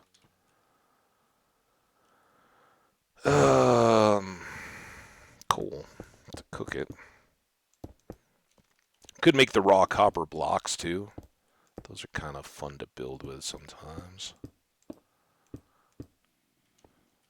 So these are the ones I don't want to have be cobble. Try diorite.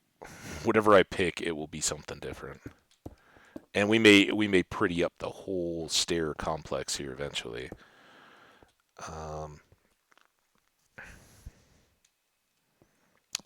So what I was trying to do, I think we'll go here, instead of those, because this eventually will get blasted out into a wide doorway like that. And then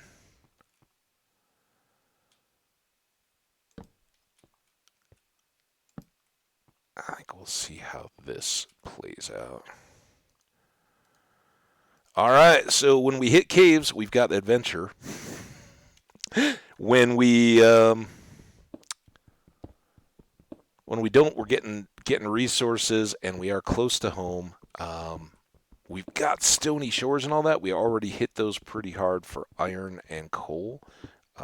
There's certainly more, but we want to get down into, or at least approaching deep slate and some of that kind of stuff too, because we need the XP to eventually do these enchants. We'll still need that little bit more leather, but we do have a Silk Touch golden pick and could go borrow a couple from a village with the intent to replace them. I think we're going to go with the actual height there.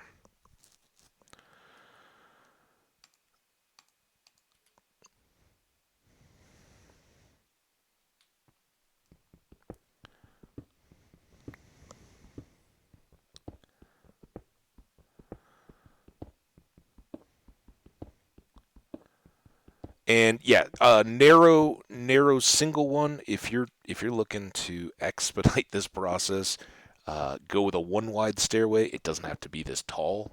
Um, the advantage of the straight shot stairway like this is when we do get all the way down to negative 53 or whatever it is, and are chasing down diamonds.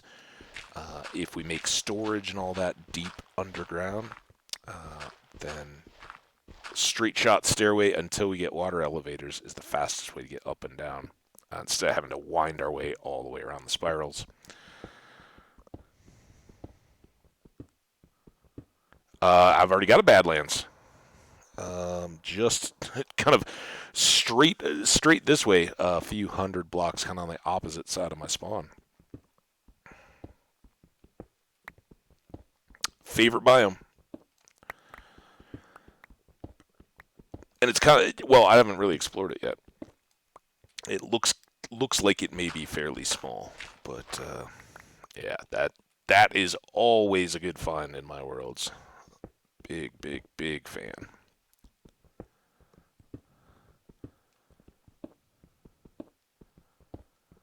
It's This spawn has been fantastic. We started in a little bit of savanna, and we're had stony shores right there, so I was able to go get some actually get some iron out of a shipwreck, shear some sheep, get a bed the first day in the savannah, and then this jungle was kind of expanding out behind me to the west, so I'm facing east, west back that way.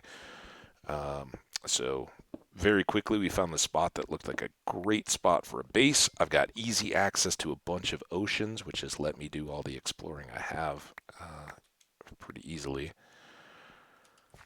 Yeah, I'm very much happy. This will eventually all have to go, 'cause dirt, yuck.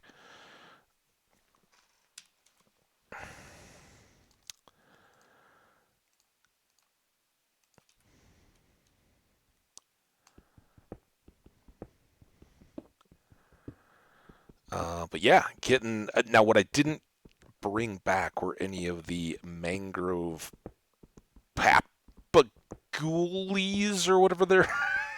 So I can't quite picture the word, and I can't. I'm really not sure how to pronounce it.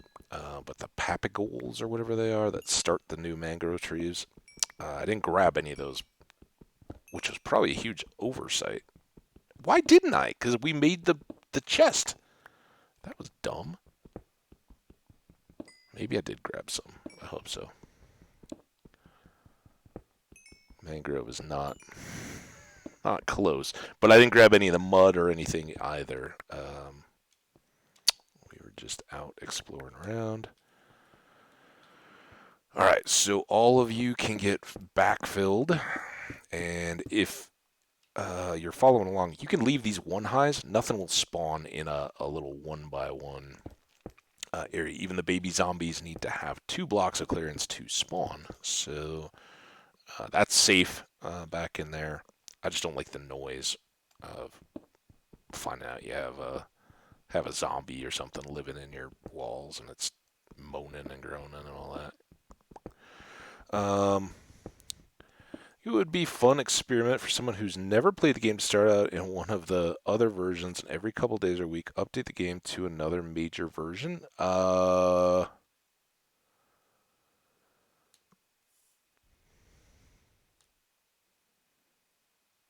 Yeah, maybe that would be pretty cool. I mean, it's kind of RL time lapse of the way that Minecraft has progressed. That would be pretty cool. I don't know though. If it was that quick and it was somebody that had never played the game before, I don't know that they'd really be able to show it off. At least the mechanic-y side, like the terrain and the texture and all that. Yeah, that would be fantastic. Um,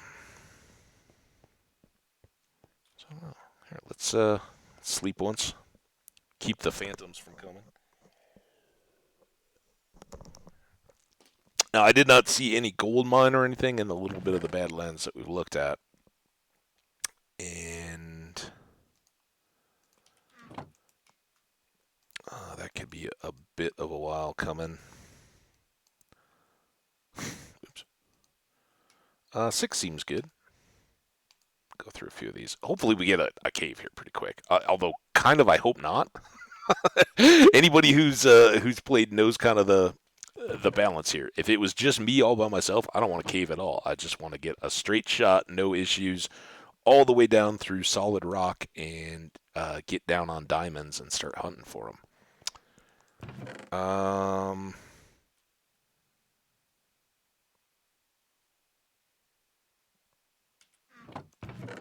We'll take the chance. We may have to deal with some lava at some point, but I think we'll go wood stairs this time. Eventually, we'll get a stone cutter.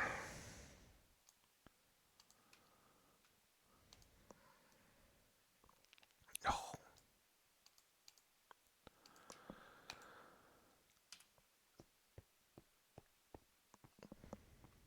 And until then, I'll just keep a single side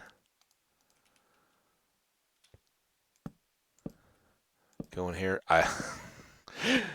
We have, I think, in one of the YouTube worlds, we actually had a staircase go up and burn ahead of me all the way up out. But until it gets done, we'll leave a single side of stairs and then a access here, so we don't get caught or trapped. It just makes the going up and down, and when we have to get new tools or empty our inventory or any of that, a little quicker.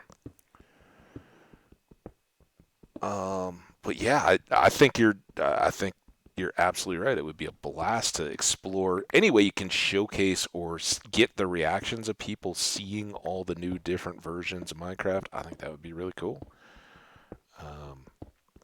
And for folks who haven't, um, I don't know how that works on the Bedrock side. I haven't played significantly in what became Bedrock since years ago when I had an iPad and I had the game on the iPad.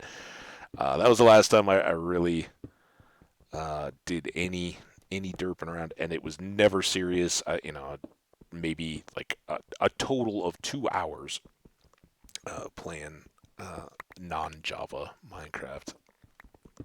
So I don't know much about that. I don't know how the versions work there, but I do know in Java from the launcher you can go back and select any of the old versions, like Curvy Toaster here was talking about, and that's um, pretty fun. I would think for folks that haven't um, have come to the game lately in the last few versions, going back, loading up an old version and giving it a try, seeing what the game was like in earlier versions, and anything back before the aquatic update was uh, I would say that's when the game kind of began to change dramatically to um, content and challenges and interactions and stuff that were designed for you. And raids were a huge change in that regard as well. I mean, you had the dragon fight, which has always kind of been there, and that um, has always been kind of a triggered interaction kind of deal. But having the raids really started to kind of change the engagement, and of course, end cities and all that when those came along, so cool. Hey, Fee, welcome back. I really disliked having Minecraft on Bedrock. I felt like I was limited by everything, and it just didn't feel right. Though it doesn't have quite the complicated problems like setting up. Well, yeah, if you're going full on server, absolutely. There's a lot there. But just playing Java, if you have a PC that you can just play Java on, um, I think the freedom and the ability, like I talked about earlier, to kind of the old school box of random Lego bricks, the ability to just do what and how and what you like to do is pretty cool. And um, I think the two different communities, as is almost always the case, right? You team up. You're like, oh, this is my team, so therefore I like it. I can't talk with any kind of experience or knowledge on the Bedrock side. I know that there are some things that don't play as well, and I know that one of the huge challenges of Bedrock, right? Bedrock for me kind of falls into um, a PlayStation kind of mode, right? That's how I relate to it. And um, on a PlayStation, all of your trophies and awards and stuff in the game, like I play Skyrim and Fallout and some of that on my PlayStation, those all go through the PlayStation. And it doesn't matter your world or your play. Um, Sometimes you'll pop an achievement and it's like, oh, you had done half of that on a different playthrough, and we're just running a tally behind your visible stats of all the aliens you've killed or something, right? And if there's an advancement for killing 20,000 aliens, it may take you 5 different games to actually get that, but the PlayStation or your account or login there is tracking it. So when you get that, hey, you get it and you have it. The problem is for Minecraft in Java, the achievements or advancements are not tied to a world, they are tied to a a lifetime, right? Your login, your user ID. So you don't get that ability to replay it. Like here, we're getting a CD place and all that. Here, um what do we have? We haven't gotten any today. But you could repeat get all the advancements challenge over and over again, and you get to chase down some of those favorites, redo them over and over again. Where Bedrock, as I understand it, you can't do that, and that's also where um, Bedrock doesn't. I don't think technically has a hardcore mode. I'm not sure. I'm talking about those would be some of the things that would miss, and why I wouldn't just jump over. Why I'd never want to see Java go away from my own perspective. But I know there is, Bedrock is growing way faster than Java, and um, tons. I don't know what the breakdown is, but I assume that more people play or own Bedrock than are on the Java side. But for servers and mods and all that kind of stuff, the Java is really nice. Um, Omni, what's up, my boy? I just said earlier today. I've already called it. Tomorrow is Junimo Kart Day. No matter what, we're getting up. We're doing it. How you doing, man? Welcome, Omni Zelic, for everybody that's hanging out in chat. Fee and Curvy Toaster and Spicy Taco, new folks. Omni's a huge buddy of our channel here. He's been coming around. He has content on YouTube and Twitch as well. As far as I know, no Minecraft, but some awesome games. He's currently terrorizing the halls of a school as a bully. or an anti-bully. I don't know how that effort's going along, but check him out. And Omni, I hope your daylight savings time fallback went wonderfully, and maybe you got some extra hours of late night streaming. I was trying to track you down. I was like in full on food coma last night. Um, I'm like, yeah, I just gotta go to bed. I like didn't even make it. I kind of had in the background. I was watching the World Series a little bit, and I didn't even make it. I think I made it to the eighth inning. I was like, I gotta go to bed. So I didn't catch any of your night stream if you had it going.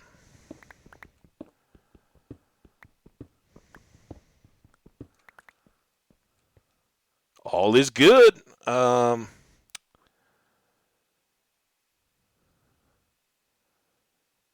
Yeah, and I know there's just differences between Bedrock and Java, and frankly, I'm okay with that. Right? The deal is, in a businessy sense, Bedrock is what's going to keep Java alive for all of us that enjoy playing Java. And so before Java players want to pop off and be like, oh, Bedrock is so dumb, it's so inferior, we're so much better, neener, neener, neener. You better realize that you want Bedrock to do very well because um, as its viability is what keeps them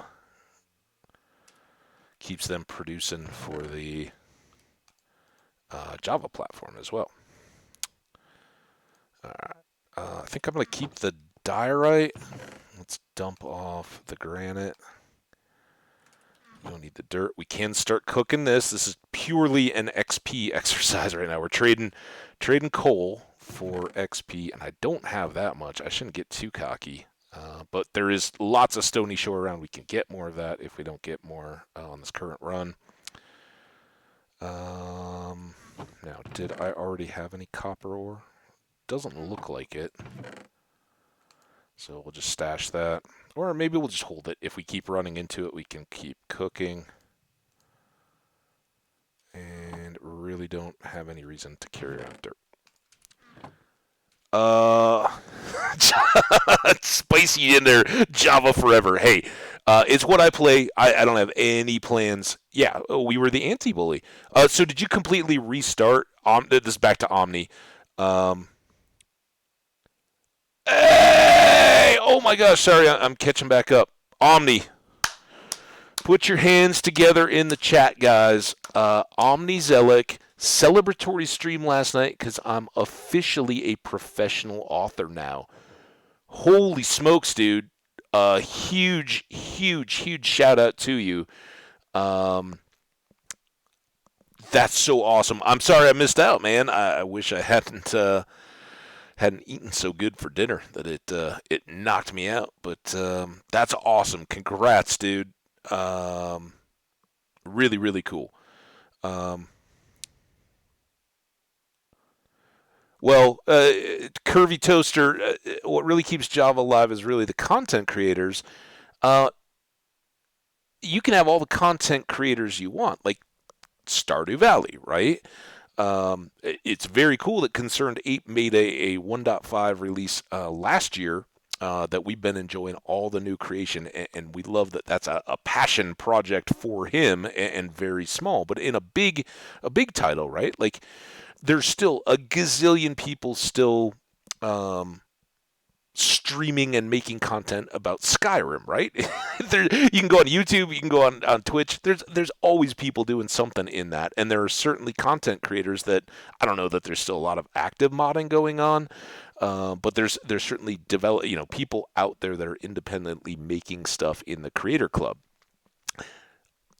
None of that means um, that they're going to come back and go, you know what, we want to throw another huge amount of money at a development cycle for Skyrim. Yeah, they did a little bit here for the 20th or whatever. Has it been 20 years for Skyrim? Whenever they came out with the kind of like the hardcore survival mode in the game, that was cool, but they're basically just tweaking Creator Club content. Microsoft is still actively updating and creating updates that keep Java in sync with Bedrock. And the, you can be sure that if it hadn't been built into the purchase agreement, and I don't know if there's a statute of limitations or anything on that, that the people who already paid for Java would never have to pay a subscription. They got that game when it was bought to be in perpetuity, and they they have to honor that. They don't have to keep updating the game, right? They could effectively leave Java parked and go, yeah, we're making money off of Bedrock with all the additional in-app purchases and that kind of stuff. So we're going to keep putting all of our development cycle there. So it's paying for Java to stay alive.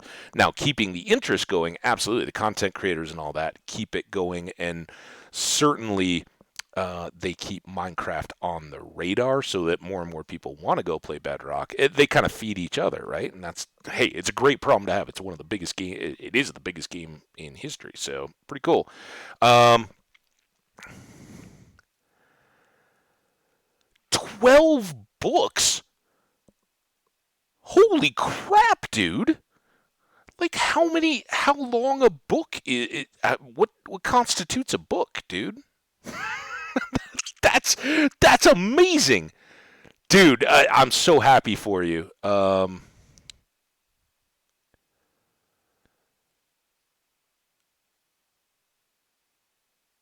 Uh, um, No, no, no, no. Omni, man, this is about the chat, and it's about knowing what our friends here in chat are up to, how life is going, and hey, when we have a moment to celebrate really cool, awesome news, if it's my news, I'm going to share it with you guys and chest thump and be all excited. But when somebody that has been as true to this chat as you is here, hey, we're going to take time to shout you out. So that is fantastic, and I'm so glad you're here. So glad I get to catch that.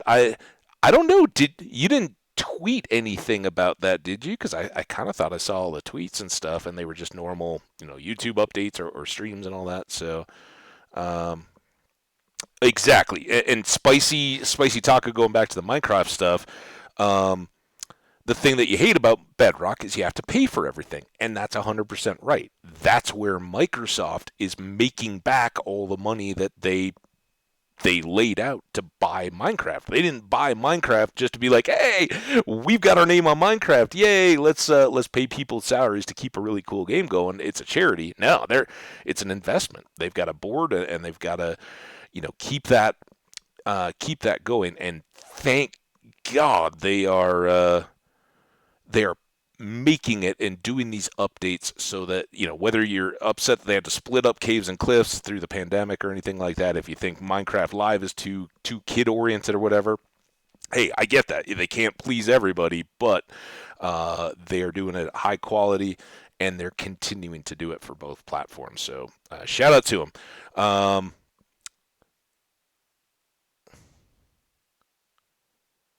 Contemporary romance. Ooh, spicy Omni. 20 to 60K words. Um, hey man, whatever whatever they ask you to write, pay the bills, man. Awesome. I don't know if that will come out. Is it on like your stream VODs or anything? Dude, man, I'm so excited. I won't embarrass you or keep talking about it, but especially since English is my worst class. Hey, man, it's one of those things that kind of comes about, and Omni and I have talked about this a lot. I am not a professional author at all. Probably never will be, but I really, really, really enjoy writing. Uh, I find it's not therapeutic. I guess I'm from a. I don't think of it as mental health and all that. I've got to have this release, but it is a creative outlet that lets you imagine, kind of get out of the day to day and have an a space that you can, much like Java, Minecraft, or any kind of Minecraft or any kind of sandbox game, it's a universe that you can manipulate, but there's no limitations. There's no code. There's none of that. It's as far as your imagination and your mind can take you. And you, like any other skill, you find it gets better and better the more you do. Um, you just have to kind of find the areas that you're passionate about, and not, for me at least, I don't sit down and be like, oh, I'm gonna write a book about this. I'm like, oh, I've got an idea for something, or just a little snippet or something like that, right? Like maybe you're on a road trip and you see something and you're like, oh, that inspires me a little bit. I wonder what the people there do. And then, you kind of make a couple characters that might be in this little small town you drove through. Well, no, does that suddenly turn into like Omni said, a romance kind of deal? Oh, there's a couple people that are trying to figure out their relationships and their dependencies on one another, or is it something that turns criminal or horrific, right? Or is it just straight up drama? Or do you think about a different time, and does it become historical type fiction? That for me is a huge thing because I love history, and then you can turn it into a little bit of a research project. Oh, what did people really do there? You start fact checking yourself and like, oh, does that even make sense? Would these things have happened at that time? I love it. It's such a good outlet, and to hear that somebody's doing their dream stuff is really, really cool. So shout out again, honestly. But again, if you're writing for yourself, if you're not not out there, you don't have to worry about spelling and punctuation and all that kind of stuff. For one thing, word processors take care of a lot of that, and for another, it presuming that most people are not like Omni, they're not making a bunch of cash. That is probably just for you or you or your friends, or you could, similar to this kind of content creation, I'm sure that you could put it, out on some kind of a literary message board or something like that. Be like, hey, you guys think this has any potential? And then there's people out there that kind of help, just like, in Minecraft. Hey, we help each other out. Like you were, Curvy was offering us tips on some different stuff Curvy knows about in the game. We can, writers could help each other out. It's the worst speller there ever was, but I've written books for over 10 years. It just takes patience and practice if you want to write a book. Absolutely. Um, I've never even read a romance novel before this.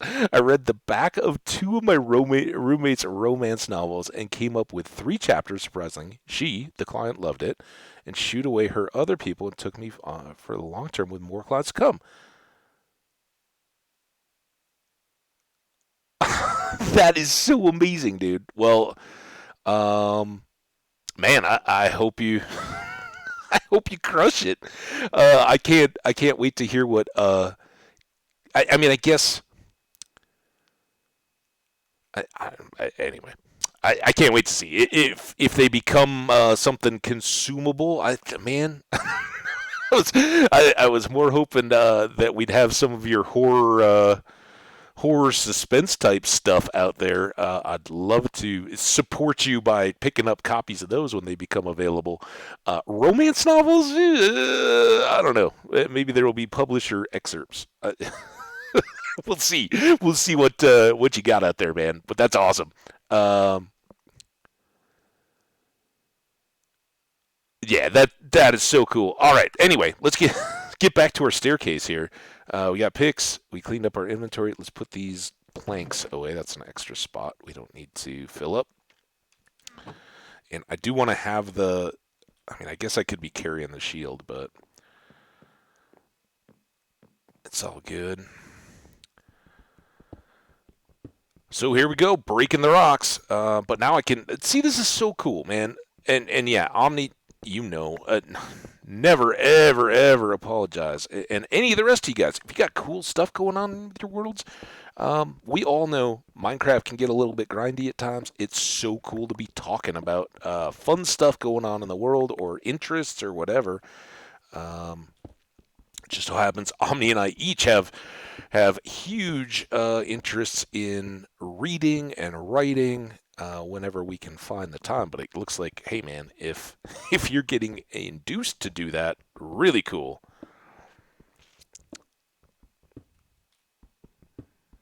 I'm in picturing like Omni all decked out in like Fabio clothes on one of those grocery store like the like when you walk through the magazine aisle and the books and all that, if they even still have those anymore. They may not. But there'd always be like the Fabio dude with like the shirt hanging open and uh oiled pecs all flexing and long flowing hair with like the fan blowing it out. You guys know the romance covers of the paperbacks and all that.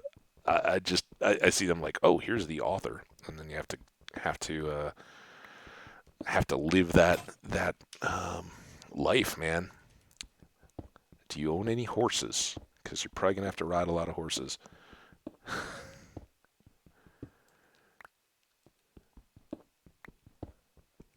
Summer Ambrose. Ooh. So when I grew up, um,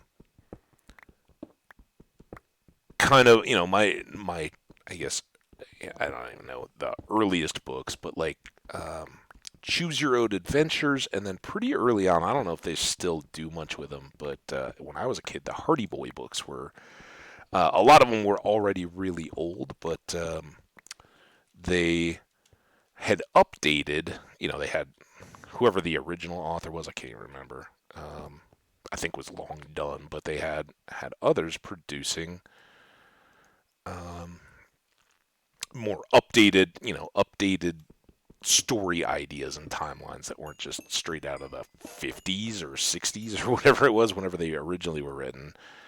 Um, oops. So I had a bunch of those, and I was already getting into some of the classics and stuff like that. I had a mom who had been a teacher and basically stayed at home to raise my sister and I. But she was a teacher, and certainly wanted to promote reading and all that, and didn't have us back away from reading any types of books uh, when we were young. I mean, certainly, like Hardy Boys, right? That's appropriate for a kid that's just kind of getting a grip. I would have not at all had a good experience had they been like, "Hey, you're 8 years old. Here's War and Peace. Good luck with that." I would have had no context. I would have hated it. Um, so I kind of grew up through that, but my grandmother, she liked Louis L'Amour books, and they're kind of dime store westerns, little romancy, but they were like cowboy books, right? And I grew up in Minnesota and live in particular cowboy country, but even though kind of westerns were all done, his stuff was easy to read. It's kind of that same grocery store page turner, and I think back in the 80s, he was like America's storyteller. They kind of like Neil Diamond is America's uh, songwriter or whatever they called him. So we had that, and I kind of got into those as being page turner, and they're a little romancy. That the guy always gets the girl and settles down and all that, but cool to cool to see. So you should make some Western romances. So when I was a kid, my favorite book for a long time was called The Walking Drum, and I even reread it. It was a historical fiction piece by this Louis L'Amour guy, who was primarily westerns, but he did this one on. Oh, here we go. We got a cave finally. Um, in Europe, kind of. We think it was 12th century that he was writing about, and bounced around between all these different cultures, and it was kind of way ahead of its time. Uh, well, I don't know. Maybe that's not fair, but it was very multicultural, right? At a time when I was still in like Western Civ and just learning about Western European stuff, it talked a lot about Moorish Spain and North Africa and out into Almut and in some of those, the Castle Almut, the assassins and all that stuff. So really cool. This guy that, oh my gosh, I saw that vines and I thought that was a creeper in my base. Whew. Um, you be writing more spicy? Ooh, nice. That's awesome, man. Uh, that is a deal, and just doing this at this kind of level, it can be stressful. Being like, all right, man, what am I going to talk about today? And that's where having a chat, being able to talk with people, have constant new topics and ideas come in is pretty cool. Uh,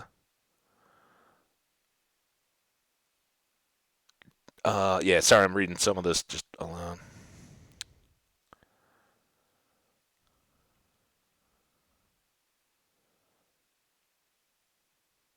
Like boss that shouldn't be with coworker type romance. Ooh, a little now, I have not. I know it's a massive hype. I've never read Shades of Grey or any of the others of those that were huge hits with the housewife crowdy stuff.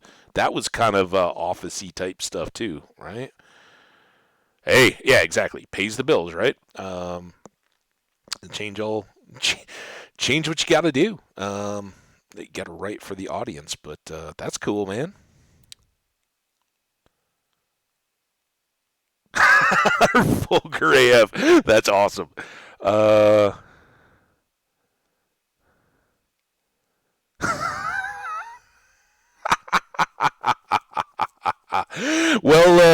hey, you can write off a lot of stuff as research, man. Good luck. That's cool. Um, and hey, it's kind of like the internet and all that, right? As the writing industry gets revamped, and writers from movie scripts to everything else are getting turned over with streaming and all that. The internet certainly blew up early on and started to change just the way we viewed entertainment. And look at what the internet primarily got used for. It was for racy stuff. Everybody that was on the internet was like, oh, wait, there's all this stuff on the internet? I'm interested in this internet. I need to get a better computer that can do graphics for games, right? That was what it all was about. Well, hey, I won't hold it against you, Omni. I am very much about do not ban books, do not limit creativity, even if it's something that you personally find offensive. You don't have to read it. You don't have to watch it. If it's a show on Netflix or whatever, if it's a somebody talking on the radio, you can turn the dial. Nobody's forcing you to do anything, but that doesn't mean you have to decide that if somebody else likes that and reads it, it will corrupt the world or anything like that. Um,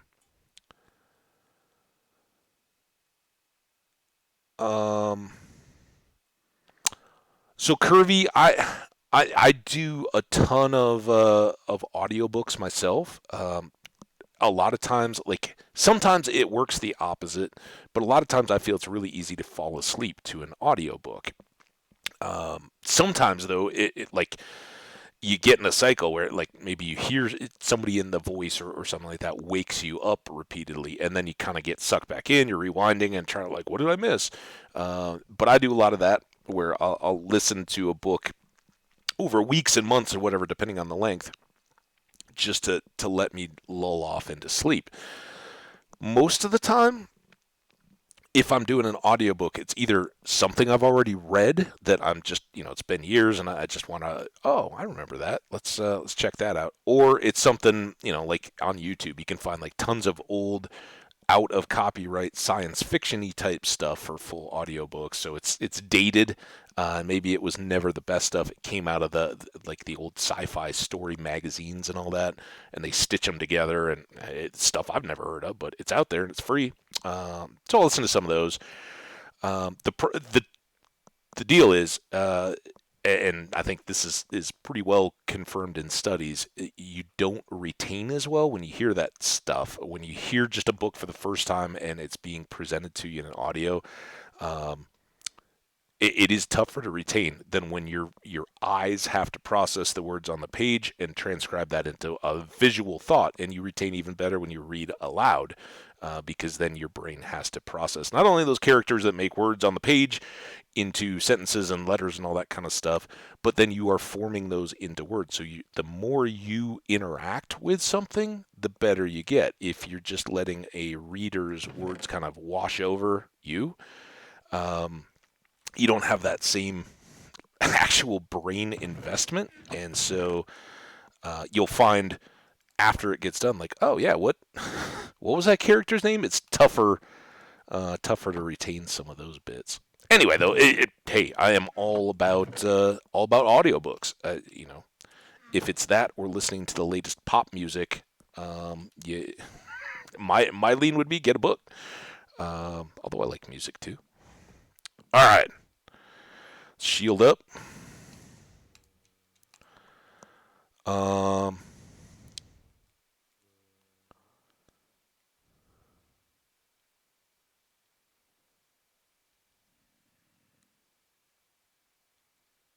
do I have I seen any of that? Or is that still coming, man? I maybe I never got the. I mean, I see the tweets and all from your Justin account. I don't know. All right, what do we got?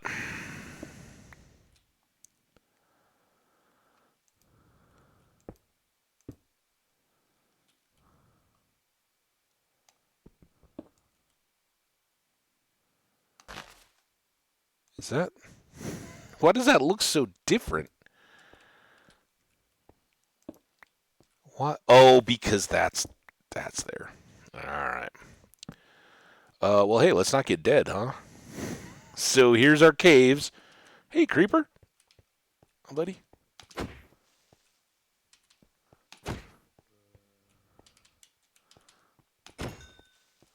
Nice having the diamond sword. I am very much worried about this slanty bit, but hey, look at this. We can get some of those glowberries we were talking about. Whoa, that opened up quickly.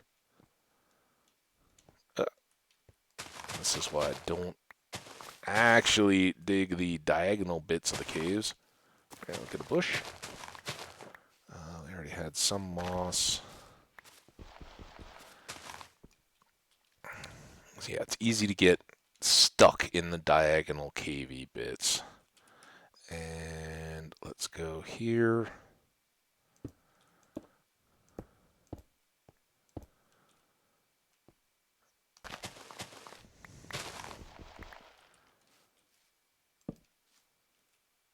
There's our glowberries.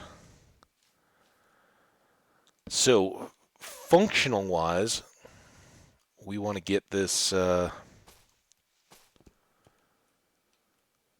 built out and secure, but then we want to throw some doors at it so we can uh, make full use of this area, right? And these would be up pretty good from here. Let's make a little landing, I think. No, yeah, I'm sorry. Awesome. Waiting for this to happen. Actually, yeah. Omni, that's the main intrigue for you watching him. I definitely appreciate being able to talk to streamers and understand the concept, but for some people, they don't have to know what anything at all is going on. Ooh, I'm fascinated. Omni, why do you waste time with this guy? I'm giving you a hard time after I kind of like jumped on Kirby at the beginning here. I hope you know, yeah, this is just awesome to get to hang out with you. Um, I'm gonna send Omni Ronan. Oh man, I gotta come up with a reason. Clear, clearly, it's not all the promotion help he gets from me. I don't know. We joke back and forth. We like retweet each other's tweets, and we're the people. We're the ones. Um, I know that that is probably subject to change. And in fact, these should be. We'll pretty all this up later. Oh, that's not good. Ooh, it's even worse.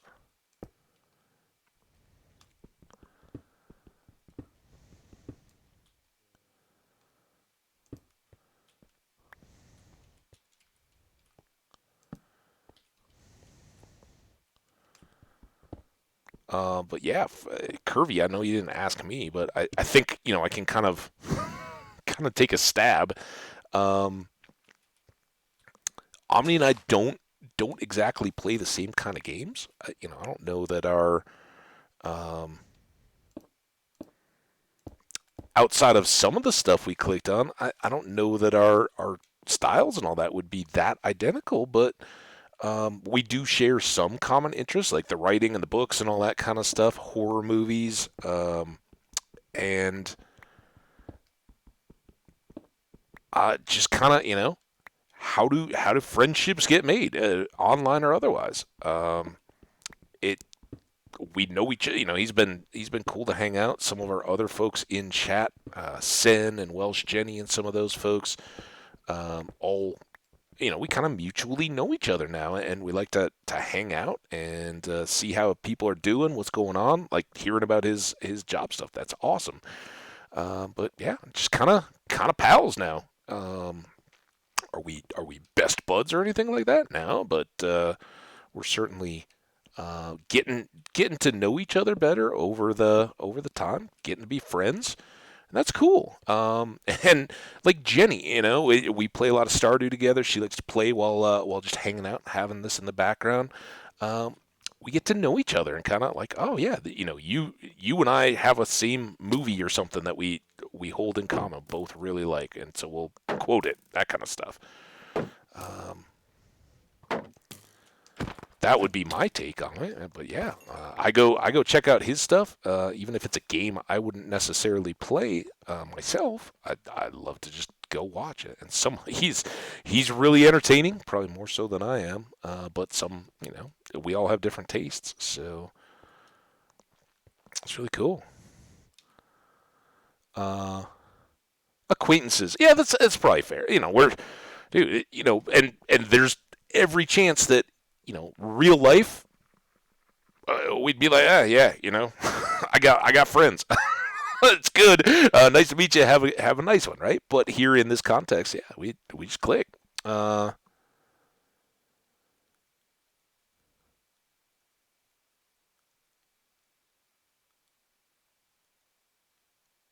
so here's oh yeah, you're talking about like getting a journal within a game. Here's what I do. I'll Some of you guys have already seen this, so I apologize.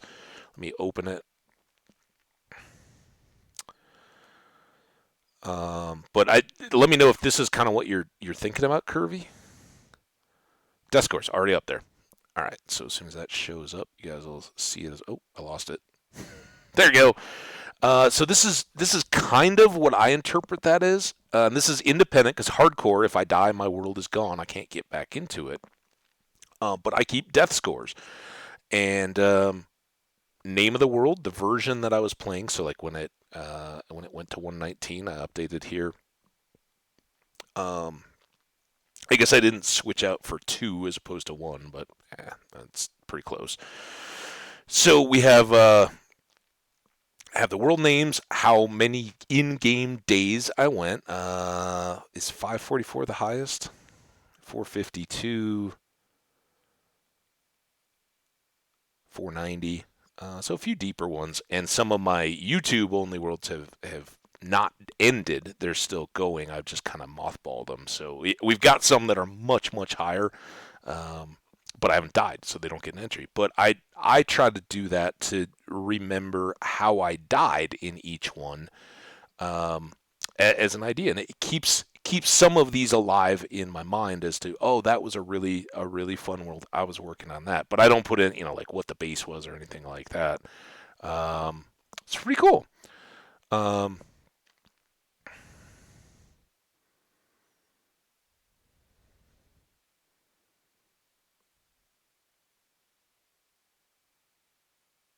Yeah, Omni, I'm with you. That's so awesome of you to write. I don't know if you say it was like that when I started. And it was the hype back when I started high school. I started reading it, but only made it to chapter two because it was boring and weirdly written. It's spicy. I can't comment. I don't know. I don't know.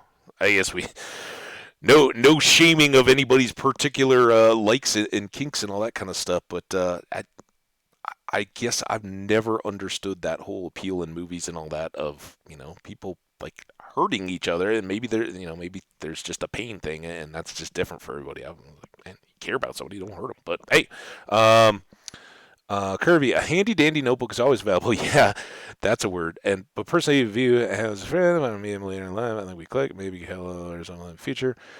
I like making friends. I understand that not everyone is. Friends just sounds nicer than acquaintances. That said, I think there are some streamers such as Ham that I hope to actually call a friend. I mean, oh yeah, and there's tons of people out there that are awesome and come and support a stream, and can return. But maybe, yeah, maybe you don't have enough overlap of actual interests or something like that that it would go. And there are other people that I think approach that friends, and seeing it go on back and forth. That's really cool. But just saw it in your library. Um, yeah, I hope you didn't get in trouble for that, Spicy. I know around here some schools would probably be a little well cool. But yeah, you're right. It's tough to bridge that gap between acquaintances and friends. Peers a lot of times does it. Um, but yeah, in when I was learning German, and a lot of languages do this, English doesn't differentiate, but there's that formal versus familiar verb tense and knowledge, and that part is very foreign to me as a United States American, going over and interacting, and there's um, this point in an acquaintance relationship where you will modify the way you speak to someone and refer to them, and the verb tenses, and again, I'm horrible grammar, so I apologize if I'm slaughtering all this, but the way that you actually interact with people and the way that you form expressions changes based on your relationship. So there, it feels very hard. Here in the United States, everything is just kind of a gradient and a range, and that's cool. And I think um, the older you get, the less you worry about those kinds of distinctions. Will somebody be upset if I refer to them as an acquaintance as opposed to a friend? Maybe. Um, but hey, it doesn't change, and some of those things can move up and back. I have very good friends that maybe we lived very close together. The way that we interact now and how often we see each other would dictate we're just acquaintances. We only talk once or twice a year, whatever. We live in different states. But when we get back together, if one of us is traveling and sitting down, you sit down at a restaurant, all of a sudden you're sharing old stories and all that. It's like you've always been great friends. It just has a different interaction. So that's cool. Um,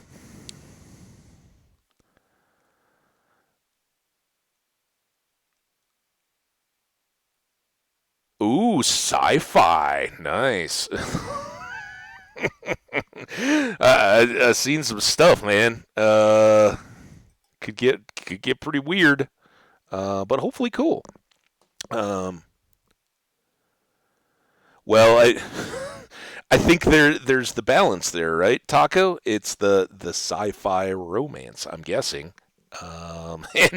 and maybe very deep. Anyway, I don't need to keep this up. I just wanted to show um, Curvy. This is what I look at when I talk about journaling, so that I am growing in hardcore.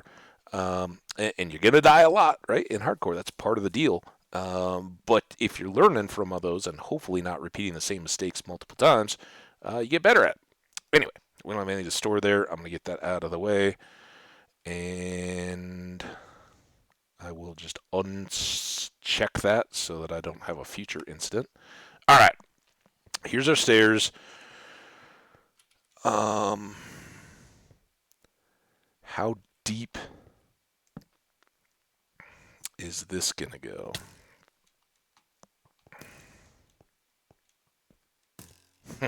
Dodging. Now, will he come? It stinks not having a bow. Um, yeah, sci-fi. Sci-fi is the ultimate, right? Because you can just create a universe, right? And that's where good sci-fi versus um, kind of mediocre sci-fi.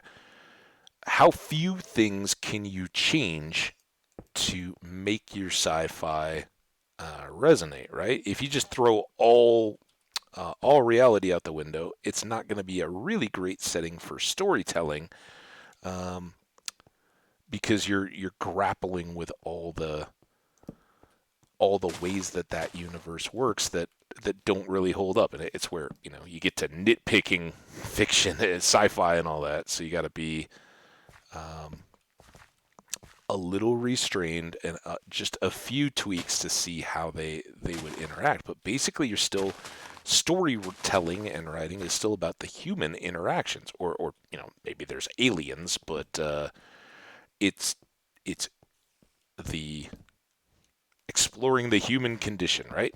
Relationships and all that. I'm sure you can have man versus nature, like in The Martian, right? If folks are familiar with that, hugely popular in movie and book form. Um,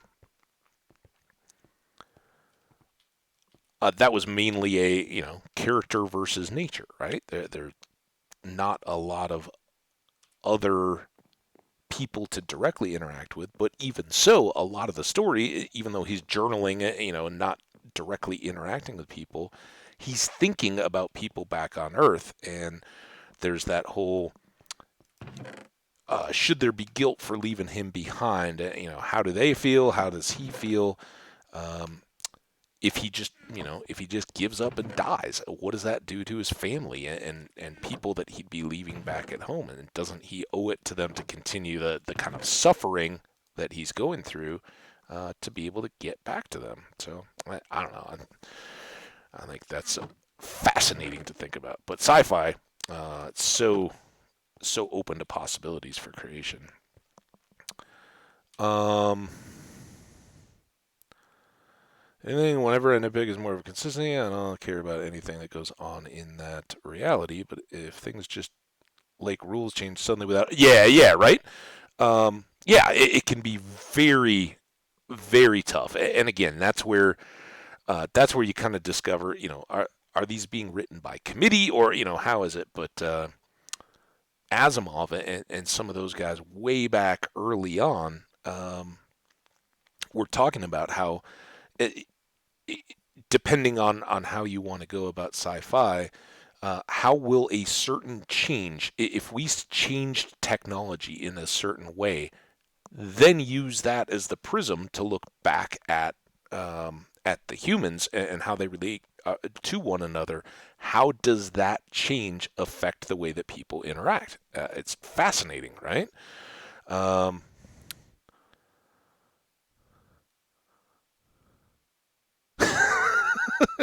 Omni serving the middle-aged women.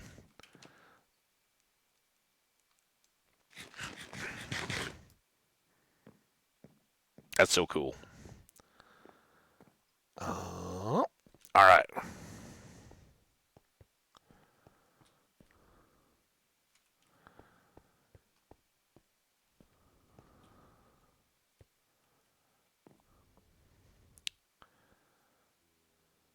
I was going up to get more dang blocks. I guess we'll use these. I hope I don't use up all that I have. All right, so we're gonna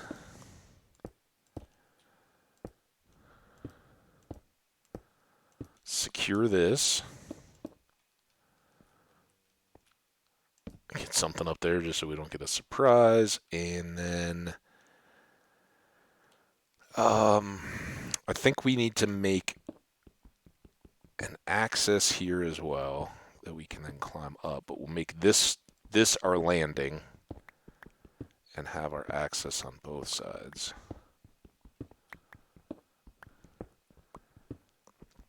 And make the stairs itself a nice little insulated bubble of security. So we don't die. Oh. Oh, can you not get over that little piece of carpet? I'm so I walked it. Give me your boots or carrot. Oh, hang on. Sorry, guys. We got to go up the stairs one more time because I should not be wearing our depth strider boots. We need to get our iron boots on.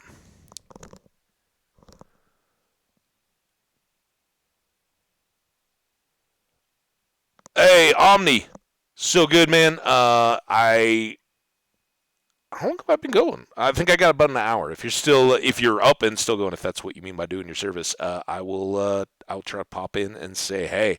Um, and for everybody, if some of the people, Fee and Israel and Taco, I know some of you guys are lurking. Appreciate the heck out of you. And never feel like you have to get sucked into all this in the chat. But we'd love to have you. Ship on in if you like. Otherwise, just hang out for the game. Oh, awesome. Oh, got to do your service for the for the middle-aged women. Yes.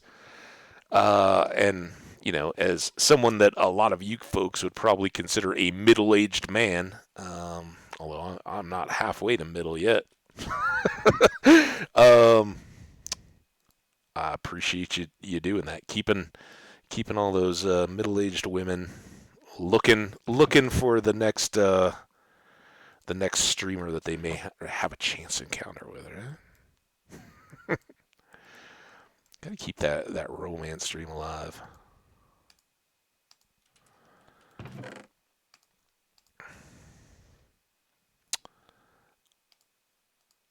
All right.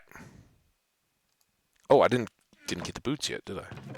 After all that, boots. We do have these, which are mending boots, but I don't even want to waste the XP that could be otherwise going towards our enchanting on boots. No, these go back in the boat. Get in the boat. For future ship diving.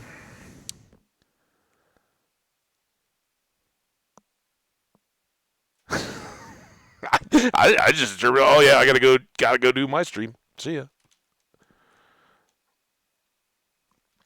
This is fantastic. Thanks so much, everybody, for sharing your weekends. I hope everybody's had a good one. I know it's getting for I think it was Faye was saying or Fee was saying that 4-day weekend, still right in the middle of it. So a couple days off for Fee. That is fantastic. Hope it's full of all kinds of fun. Oh man. I guess just use more of these. At some point, we'll end up replacing all this anyway to make it less horrific looking.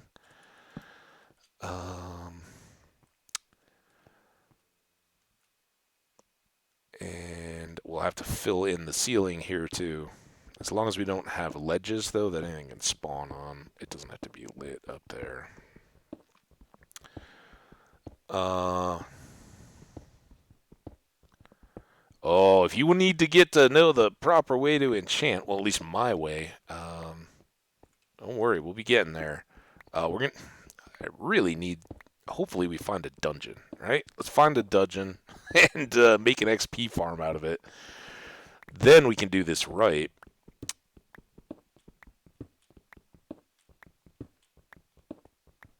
Because you love that. We could make the sky darkroom spawner XP.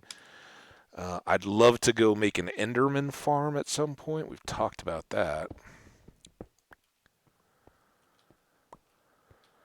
But of course, to do that, we got to get to the end and fight the dragon and all that, and you need enchantments to get there. So, uh,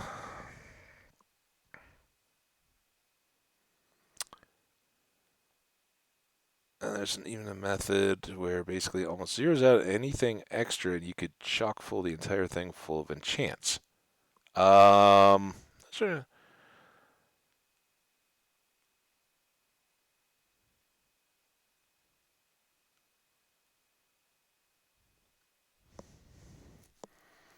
Well, there's certainly the combination orders and all that, absolutely.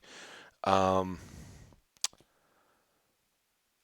and the weights to keep you from being able to get those on. Hang on one second here. Let me do a count. 1, 2, 3, 4, 5. 1, 2, 3, 4, 5, 6, 7, 8. I don't think we really need to keep an 8 high. 1, 2, 3, 4, 5,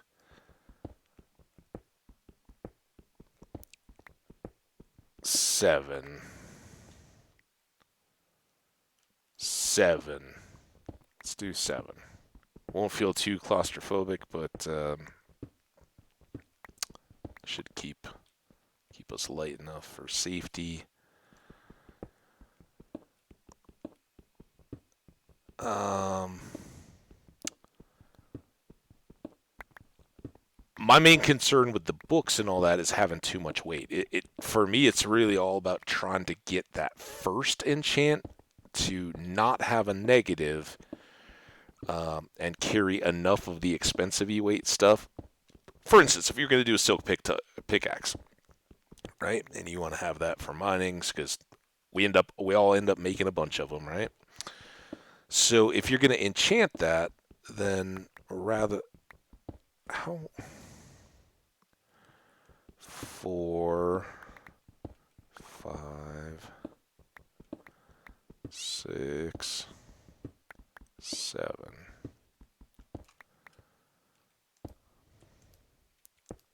Oh, how I already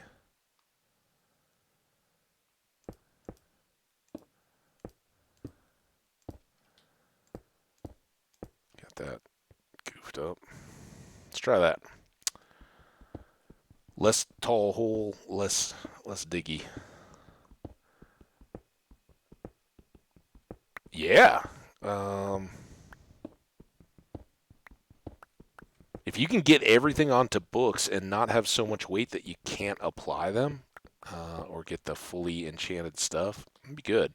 My question, Kirby, and it sounds like you have put a lot of thought into the enchanting stuff, so you may be the person to answer this for me. What I want to know is with armor, right? Because I used to be the person that was like, I just want everything to be prot for armor, general vanilla protection against everything, all kinds of damages equally, right? You don't have like fire protection by comparison. Um, that specifically is going to protect you from burn damage or blast protection, right? Creepers and ghasts and all that. It's very helpful there, but at, if a skeleton comes along, it doesn't do you any good. What I've recently come to discover, though, is that 1, 2, 3. We'll try to keep this. Ooh. Um,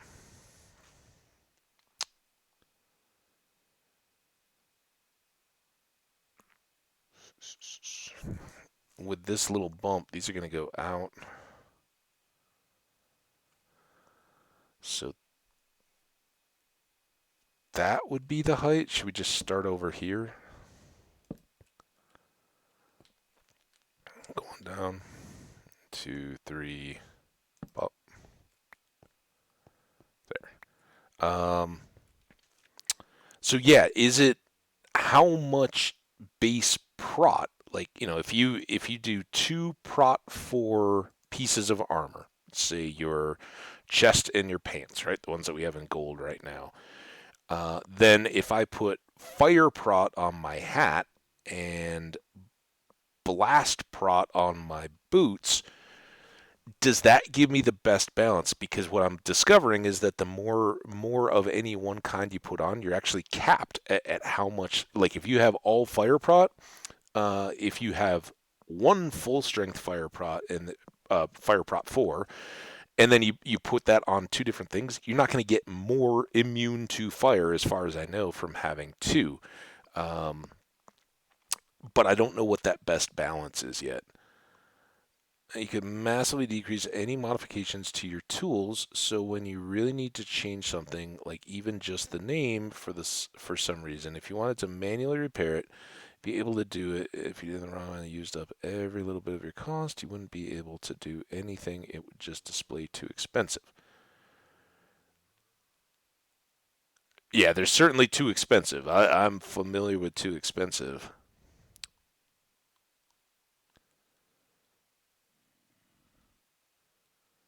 Um, but I think I see where you're going. My understanding though is that you're increasing the weight when you combine those books. So it would still, you might get one more repair, or rename or something, but you're basically right there, whether you're starting with an enchant on the tool or not.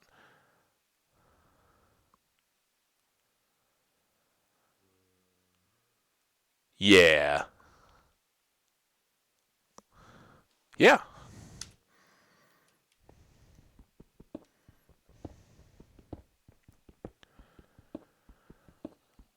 Huh.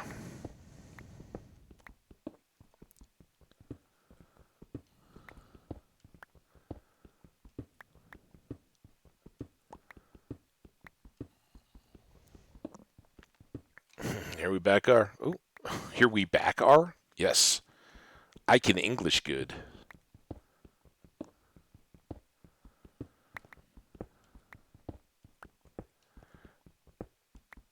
And ultimately, any of these may be why we have um,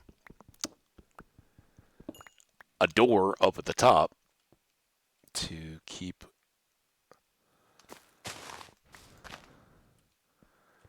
the danger to a minimum. Uh, we shouldn't need too much extra here because we're just right at the ceiling height, right? This is the front edge, not the back. Grab these goodies before we fill it back in.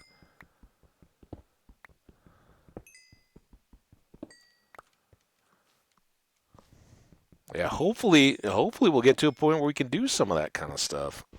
It's just been so long since we've had a deep world. Yeah, we'll call that call that good on that goal. I don't want to chase down dirt.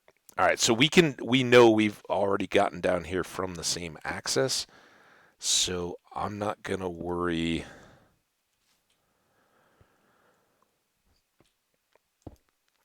Oops, worry about that too much because again, these are gonna fill out right to here. I'll have to do a little bit more there, but thankfully no extra water right here. And then boom. Bye bye little cave area. Grass is weird. Poking through. For folks who don't know, moss like this is actually a really good way to go about mining this stuff. If you don't want like that at the moment, we still need stone and everything else too. But if you set a moss block down and then bone meal it, the moss will spread. It will eat the rocks, and then you can come hit the moss with a hoe, and so we could dive downward through all this a lot more quickly. But it is random, and we don't get the stone then. And that is. Whoa! Whoa! Oh!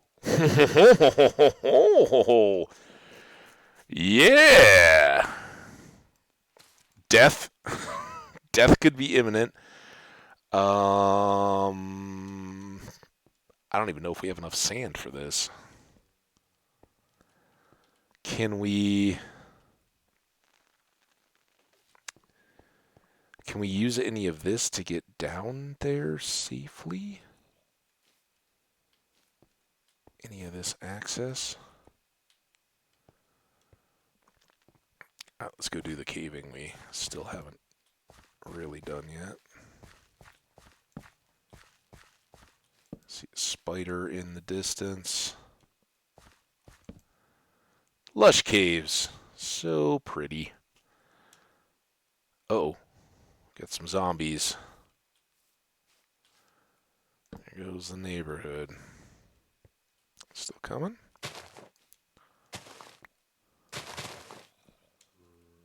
Oh boy. They picked up another.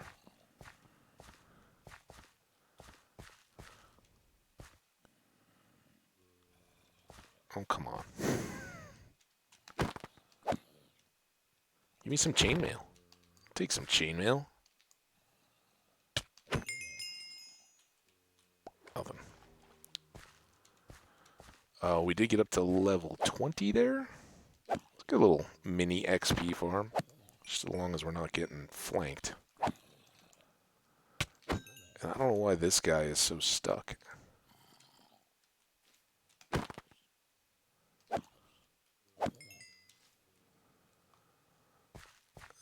So now what do we got to deal with? It's all to get to that mine shaft. Think of all the awesome chest loot we can get. Oh, where'd you come from? Couldn't really jump attack there. Love the pink particle flowers. I don't know what particles they'll drop for us since we have particles turned way down.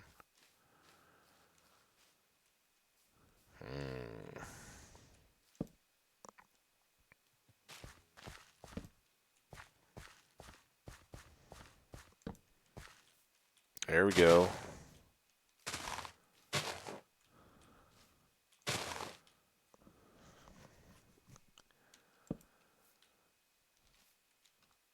Uh...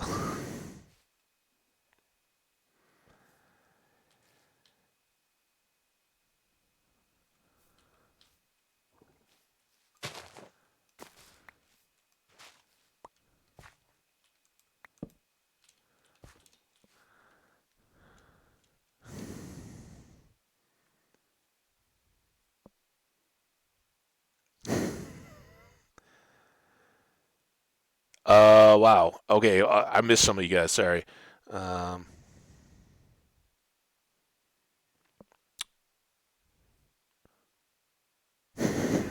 Kirby, as if the game wasn't big enough already.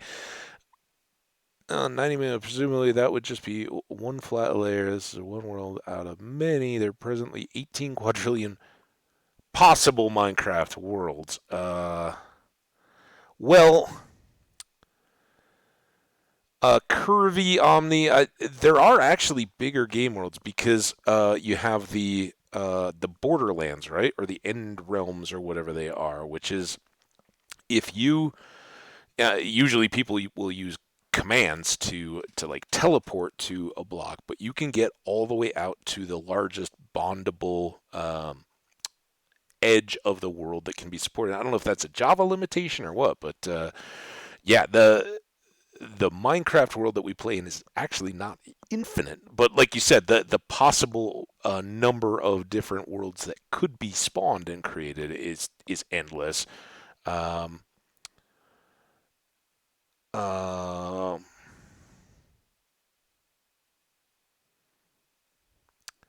Yeah, I've seen Curvy. I've seen some of the creators that have built specific buildings. Like, oh yeah, they kind of have to get approved, right? They don't want like um, and no offense to younger viewers or anything like that, but they don't want the 8-year-old that's just figuring out the game and builds a little cow pen. Hey, I'm going to build the Empire Steeple, and it looks like trash, right? They want people that will actually take it seriously and try to build it as closely as they can. It's pretty cool though. I don't know where that's all consolidated, but it is pretty cool. Um, yeah, it's so cool to me too, Omni. Um, guys, I am gonna step. Feel free to chat amongst yourselves. I will be back in like 2 to 5 minutes tops, if that. But Yeah, I've been going a little bit. I don't want to stop immediately, so I'm going to step away for just a second. I will be right back. I'm just going to mute, so enjoy the screen there. Right back.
Oh, all right, guys, I'm back.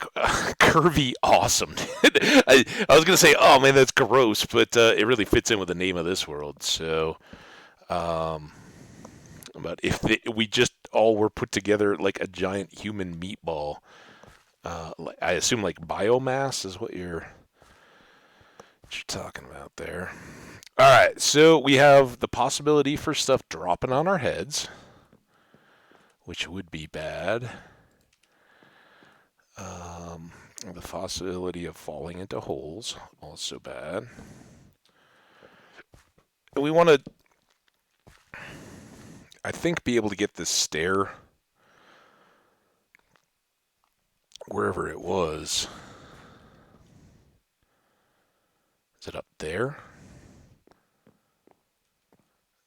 Down to the point where we can just easily access all this stuff, right? So many glow berries. Just gonna scratch the surface here for a second. Oh, so much good. Nothing too likely to drop there.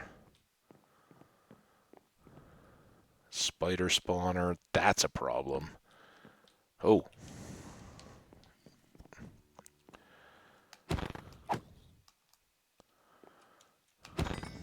Now, what did he just call? Called you? Oh, do you have to go around?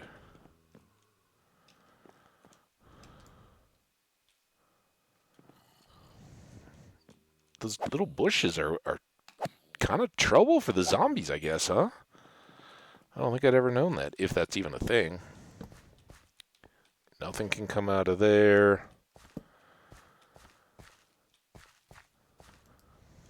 Creepers. Oh, oh. This is why I don't like the lush for the little water traps.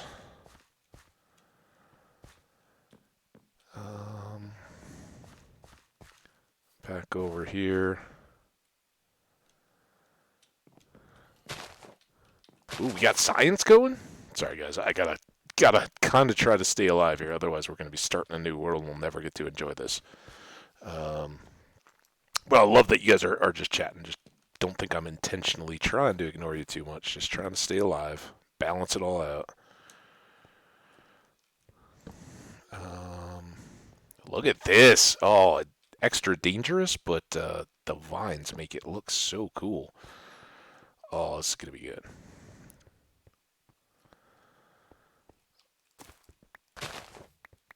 I've had lots of lush caves close to abandoned mines before, but I don't ever. Oh, look at that! I don't think I've even seen where they're kind of so merged together like this, and I still haven't seen where our stairs is. All right, everybody, do me a favor: cross your fingers, toes, eyeballs, anything else crossable.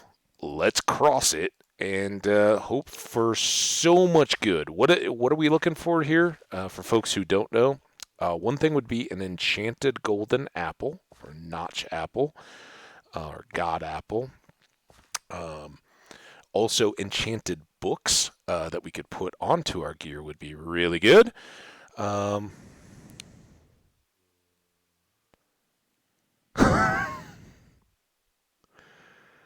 steal every chain? Maybe at some point.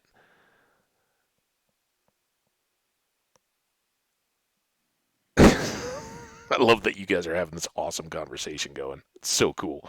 Um, Torches, not terrible. Nothing in here is super awful or bad.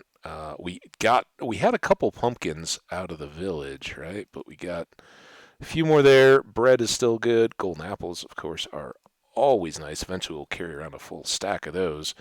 Not the not the greatest chest in the world, but it was our first chest in here, so that's cool.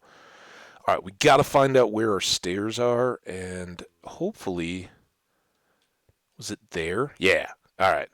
Hopefully, pillar up to where our stairs can come right on down into the heart of this, and then, oh, look at we're already. Oh, oh! Why did he hit me 2 times so fast like that? don't like. No likey. Oh, look at this. It's like my staircase duplicated. So much goodness to grab out. But I want to make the access for us to get up and down super easy and straightforward. Now lost again. Was it up there?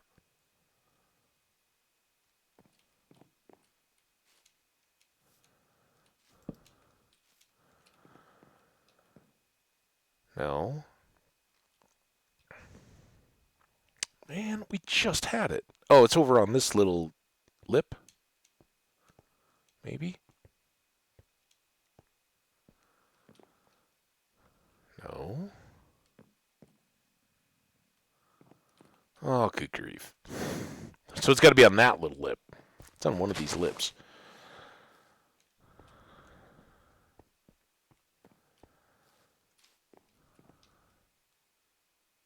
Right?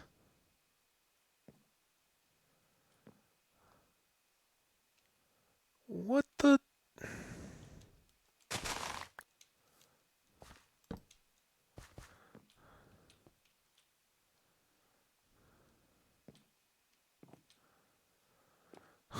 All this to save some sand.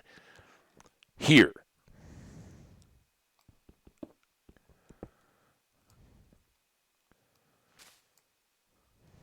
Okay. So if I go from here, I get up high enough, then aside from a skelly shooting me off the edge, we should be all right.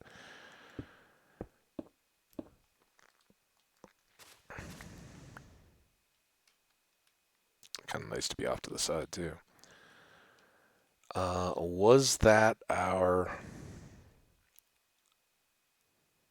stair level?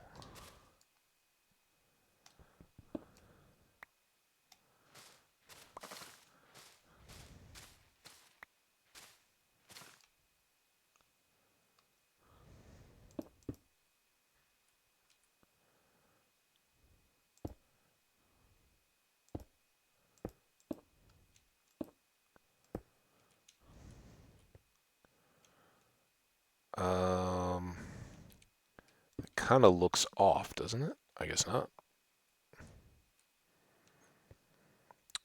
All right, so this is our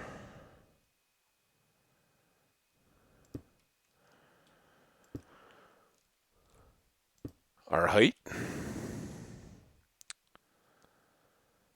And don't have to let this be extra hideous.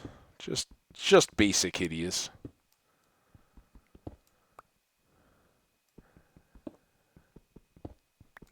Down a little.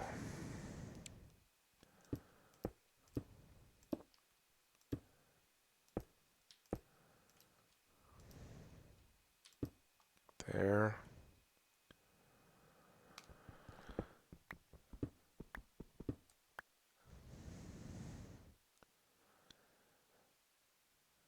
The Omni Apple, just kidding. Oh, I got you. I got you, man.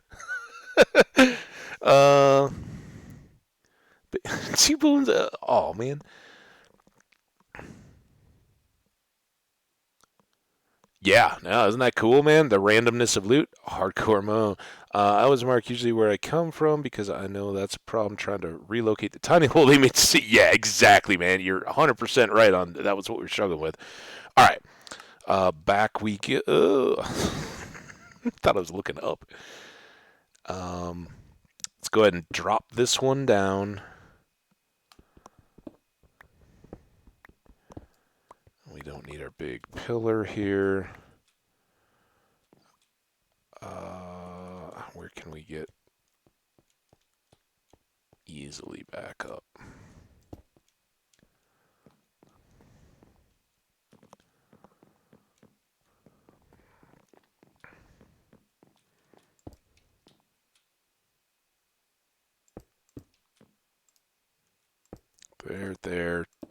There.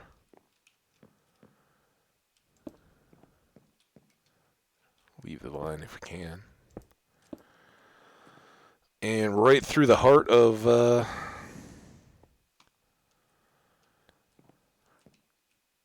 mine. I think we will build this out and down eventually, but for now, at least. So those 5. Let's get our express path here, and then we can start having some fun here in the mine. And that's why I did go ahead and take the break, even though we got a little bit, right? What time did I start at? 9:30? I think I started at 9. Yeah, let's do. Make sure we don't run out yet. Oh, I gotta get torches here too. 1, 2, 3, bop. Not quite there yet.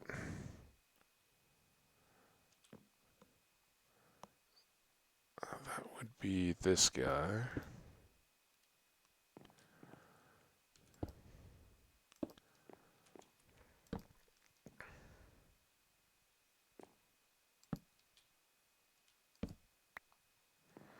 All right.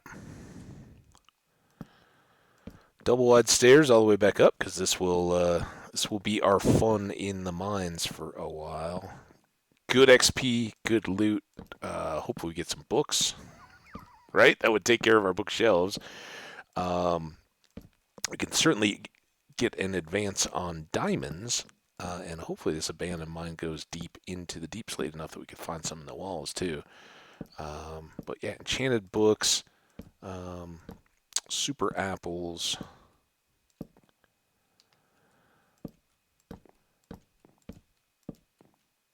There we go. Express elevator set up. One more full stack. That's kind of crazy how that worked out. So we had 3 stacks and perfectly went down 64.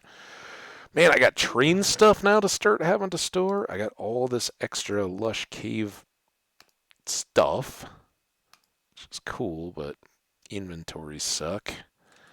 Food stuff. Maybe we should go over and check the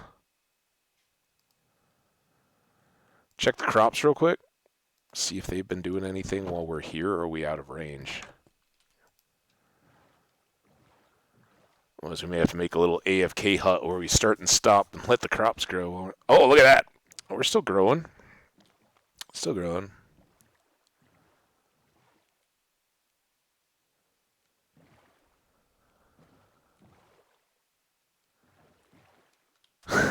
Yeah, they already. Ooh! Love it, man. That's awesome. Uh, we think this is full. It's not really. I guess I'll piecemeal this. We could just replant the seeds, but I don't want to lose the growth until we get the fields all up, and then we'll just wait for them to fully ripen, or as close as I can tolerate. Then do some harvests. Does slow all this down though, instead of just doing the straight rows. But when we're trying to get full seeds. So we're gonna have to make a coop for our chickens. Oh, it's almost nighttime too. As we mentioned, instead of just the standard field, because ocelots, they eat chickens. Fun fact.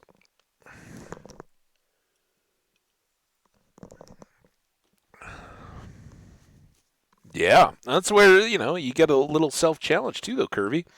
When you got to flesh those things out, but I guess, kind of beat the writing thing to a dead horse. It's like, actually writing out a story as opposed to just daydream journaling, right? Like, letting your mind wander and just kind of journaling what you imagine is one thing, and that's certainly a vehicle for your creativity. But um, look at us. We got this. Almost a full field of wheat.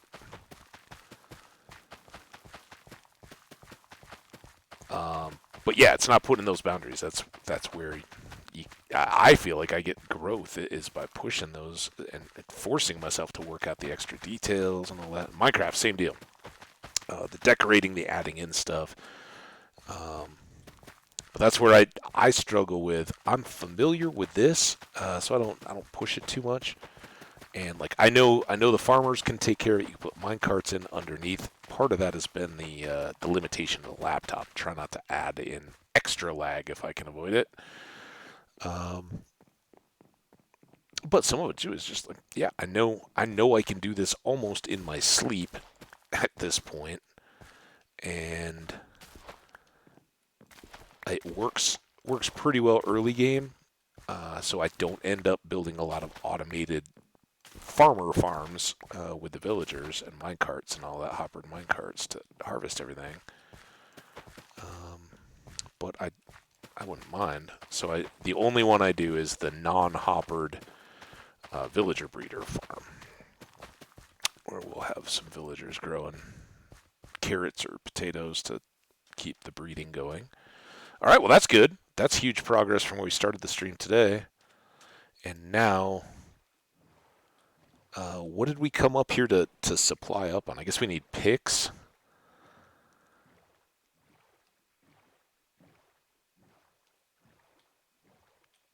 I think we're just gonna kind of explore now. Try not to get lost too bad.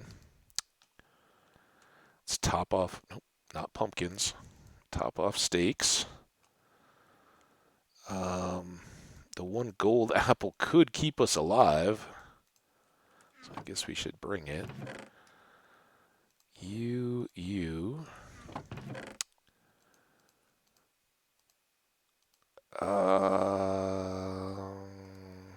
See how that works out. I might need more blocks. Let's not carry the stairs yet, since we're not directly working on that anymore. Oh, we can get this XP. It's a level. Not worth cooking too much more. All right, shield up. Armor looks good. We've got a little bit of fire and a little bit of just regular prot on our gold stuff. We need torches.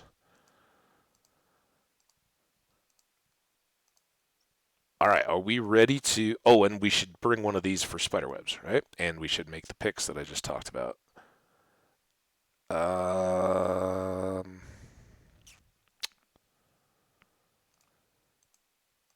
I think we got enough. Let's go iron here. They're going to take up spots in my inventory. I want them to be the goods. All right. Good to go.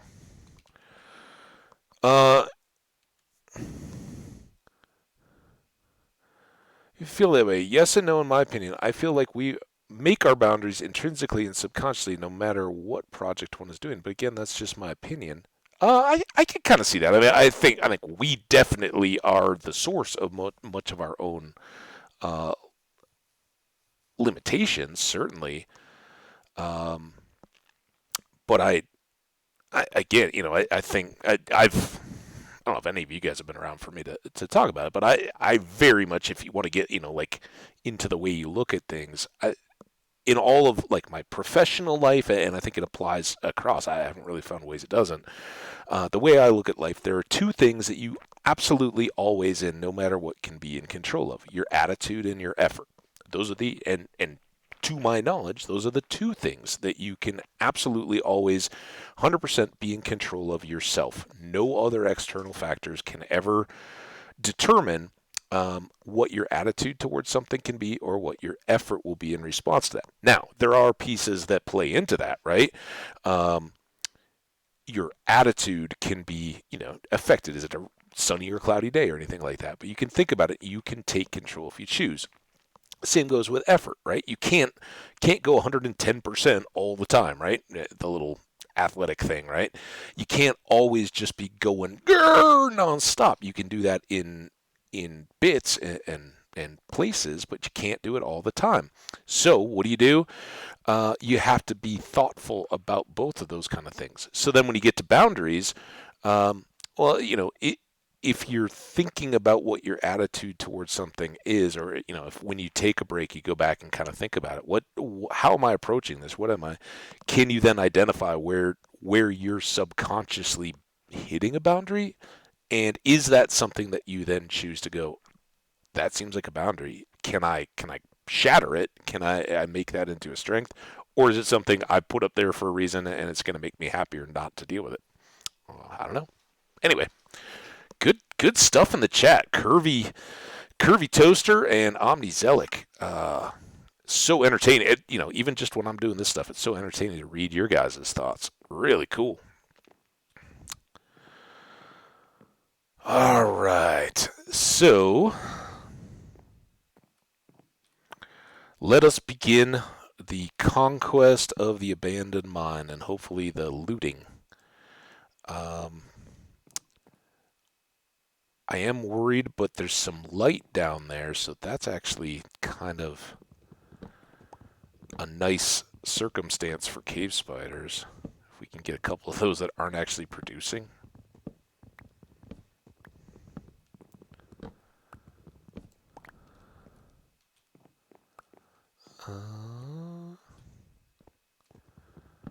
Yeah, here. Light this way. Ooh, sounds spidery. Sea webs. Don't see anything yet, but this is the way I want to look, right? I want to get back over towards this cave spider nest to make sure we can clear it.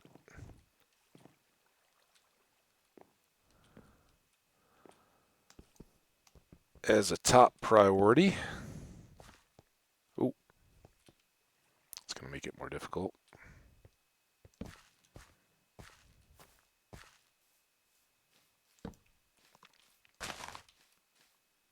I guess they can't get here.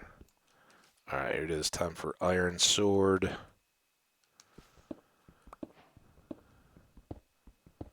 There's the spawner. Thank you for that light, whatever that source is.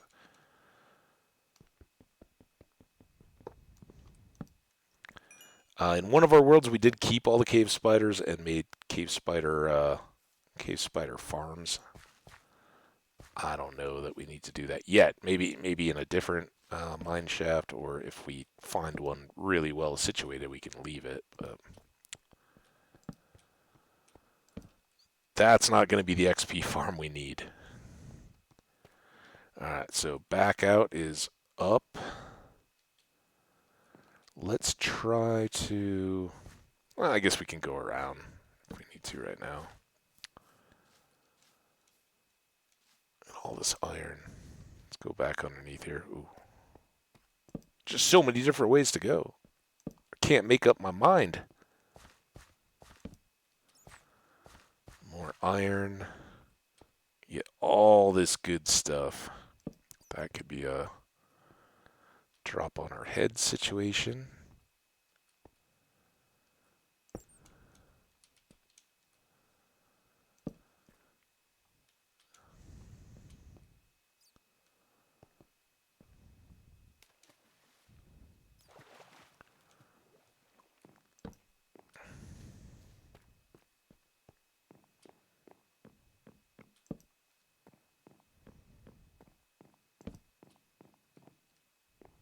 And this is almost background. I think this is where we popped up.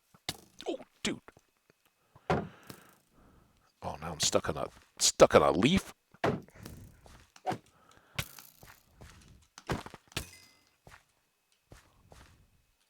Stake break. Ooh. Seems not great.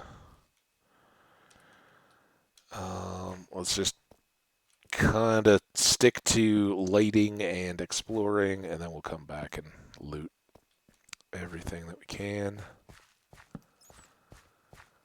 Lots of glowberries out this way, but that seems to kind of get us out of mine area.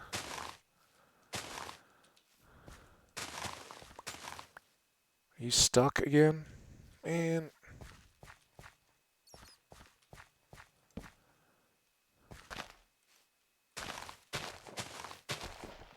Has that always been the deal? I don't think I've noticed them getting as stuck on stuff in the lush caves as I am in this one. Oh, oh boy.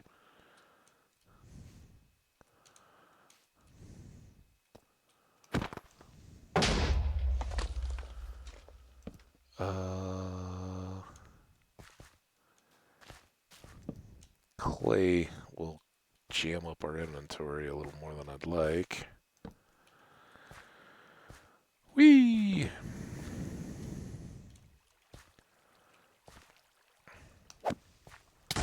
Ah. Oh no. Oh no.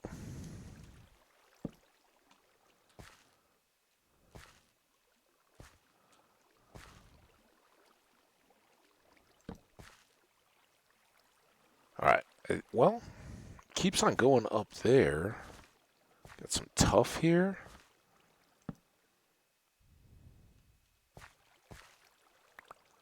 All kinds of trash from that creeper. Ooh, and we've got this hidden back underneath.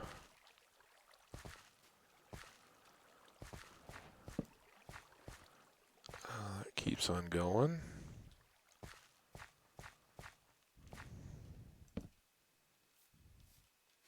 Any miney stuff? Oh, is it? Is it? No, I think it's just tough. Hoping for the rich iron vein. Those can show up. Abandoned mine shafts and lush caves are both kind of help trigger those sometimes.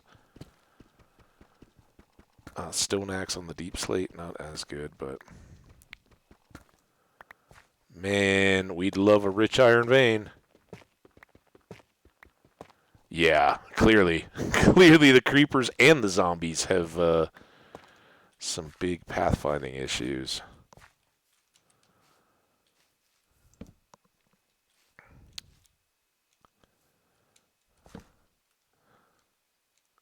Um,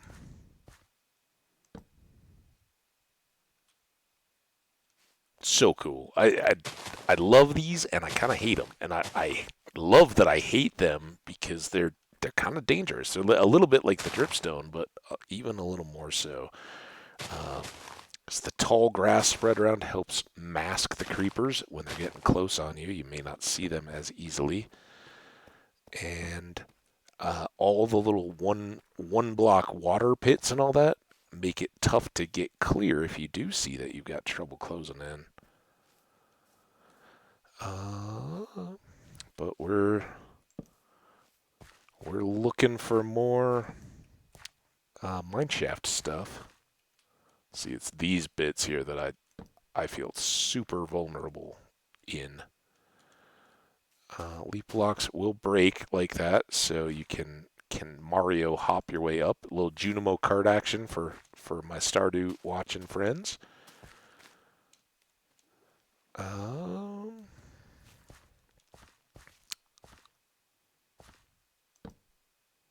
We go.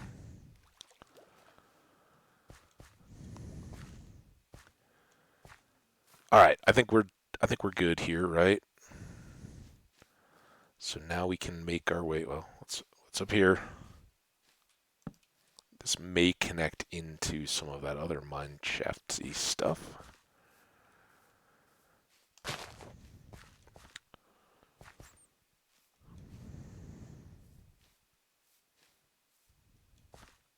All right. Here.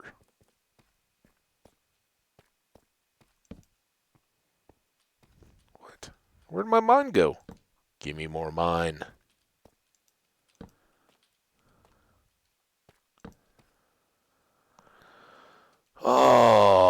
Spicy.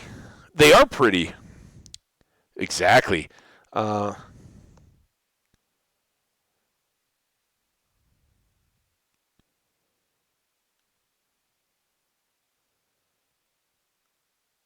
yeah. Huh. Okay. I don't know. The lush. I just. Ooh. Ooh. Ooh, ooh. I don't like those little holes. Right. The dark forest. I think is the one that's kind of tough to find what you're looking for.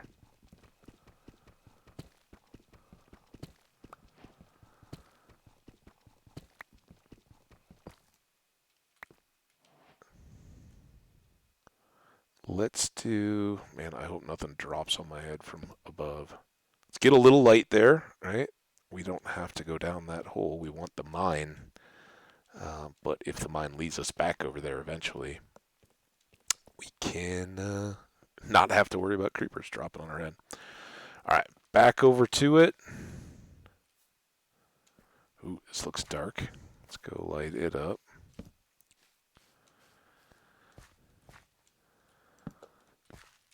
Something kind of right in the middle.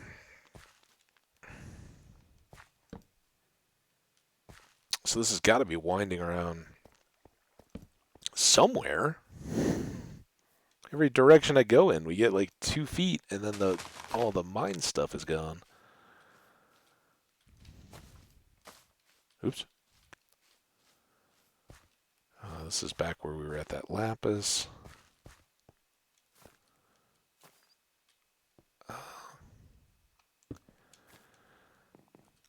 All right. Let's go into some of these back tunnels. I guess here was kind of the most branch tunnels we hadn't explored yet, right?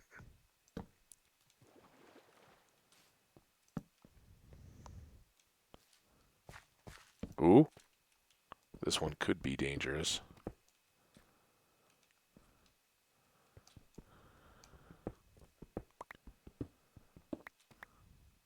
Oh, we're close. Get a torch on there.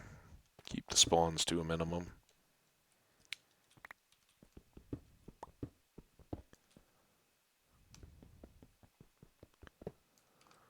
Alright, let's do. Give me that XP. And we'll take this string, right? We can make a bow now. We've got some arrows already.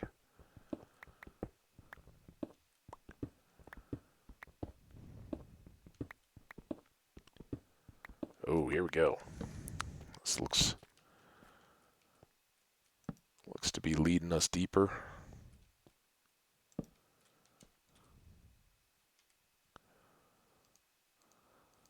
Switch out the old tools.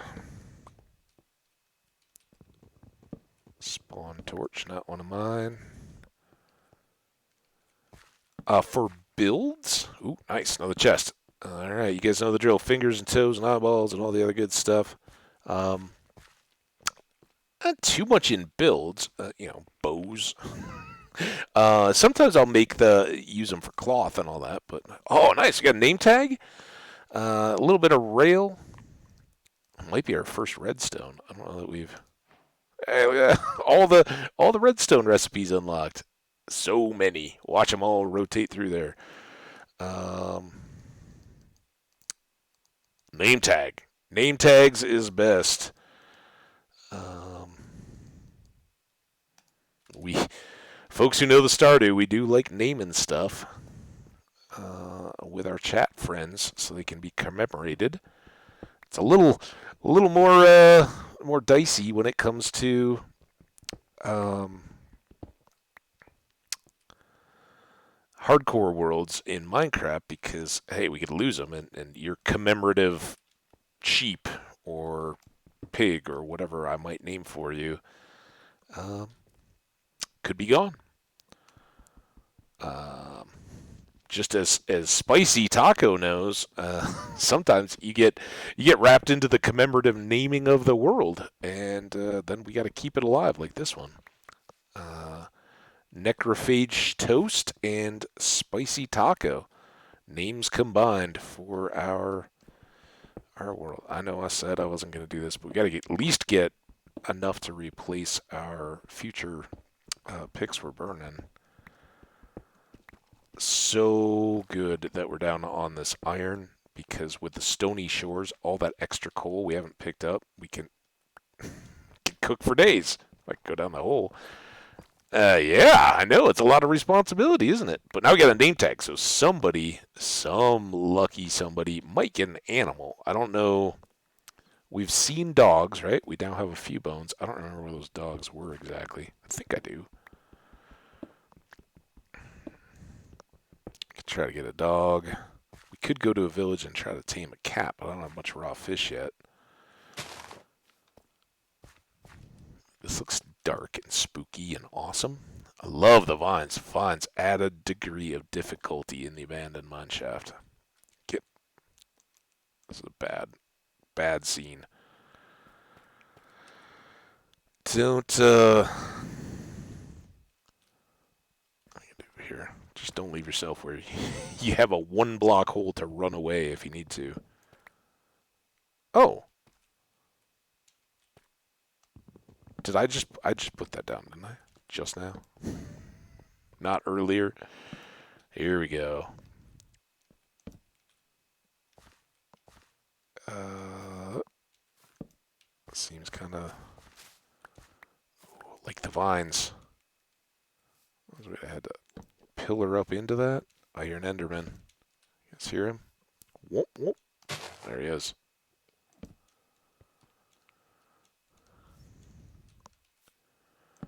What are you doing, Andy, buddy? Do you have any friends? Cheese him a little bit. If he can. This might be a really bad idea.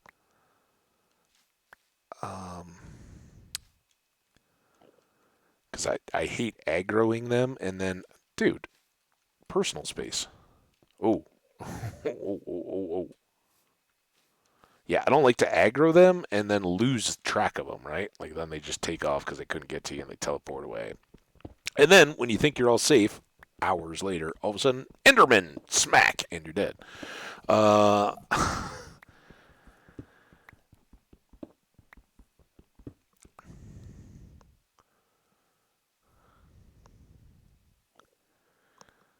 yeah, oh yeah, it's so tough to have servers with groups that you can really, unless you already know people from outside or have really gotten a good feel for them, it takes so little um, for any of those collaborative efforts to try to get, just trashed quickly. And um, the problem is if you start a project like a museum and you're totally down with it and you think it's cool and you can envision how it could end up and that it could be something really fun on a server, other people may not share that. They may not get into it. So they're like, "Oh, hey, we got a diamond bank here. Oh, look at that." And they don't put the same value on it. But yeah, there's a lot of that. It's just another piece of why I've never really gone out of my way to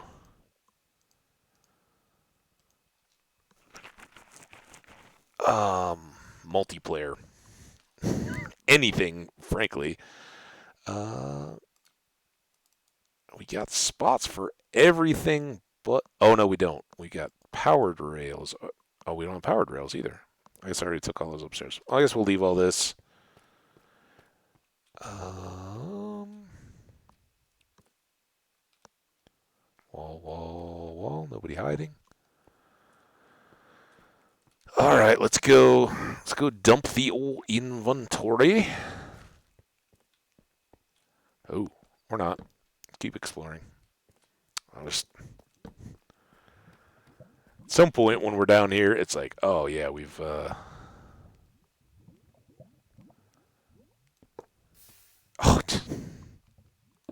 I was worried about that happening. I wanted to preserve the lava just to have a little trash bin kind of thing. But I don't know quite yet that I want to start trashing stuff.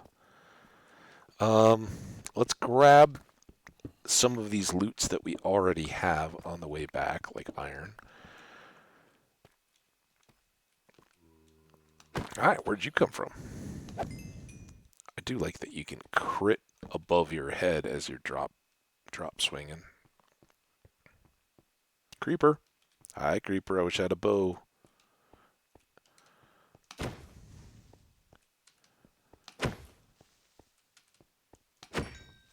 Oh. Interesting. Not our torch. Ores, anything in the ground? What's up there? Don't know. Where oh, I thought that was an emerald. Shouldn't have emeralds in the jungle, I don't think, should we? Ooh, and then this is that big opening. I think we were down lighting up earlier, right? That was the kind of stairs down, and then it goes back over uh, to the stairs and the mine and everything else. All right, y'all. Omni, awesome, man. Yeah, so good. Thanks for hanging out all this time, Omni. I know you get busy too, and especially with all that big celebratory news. That's so cool. Always good to have no good people are having good things happen.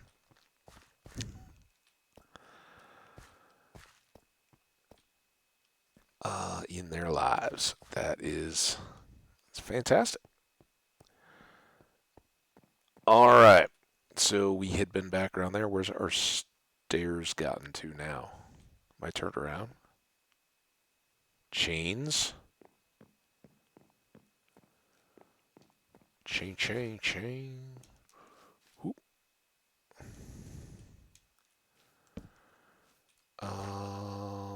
Berries. Why can I? How did I get so turned around?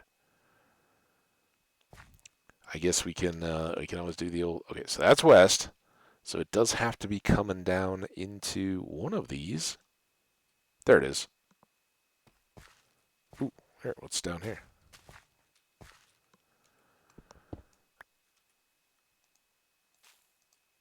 Oh, I don't like those breaking vine sounds.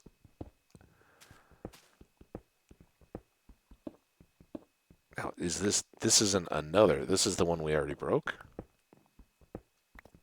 right?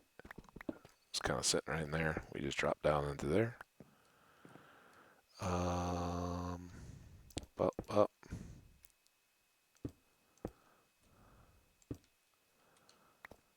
Ooh, nice little room down here. Thought I saw a hallway back. Gold. We don't have any room for that yet. Oh.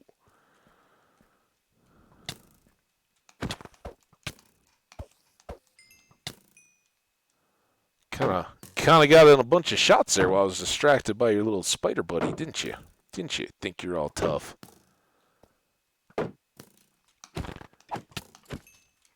I was very worried something was coming up behind me on that darkened cave side. Since he made me back him into a corner.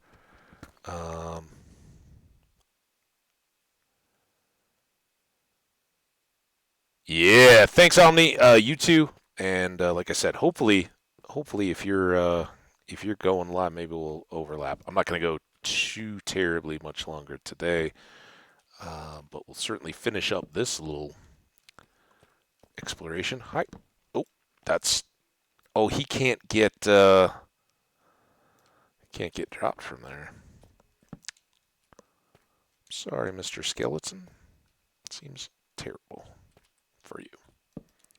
Less so for us. Look at this. Nothing. Wah wah.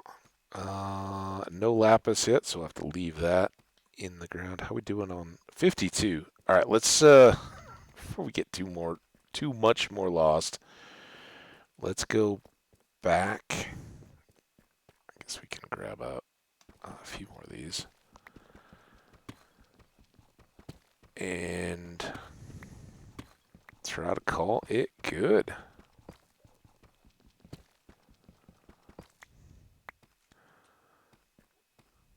I'd love that gold. Wouldn't mind the spider eye, but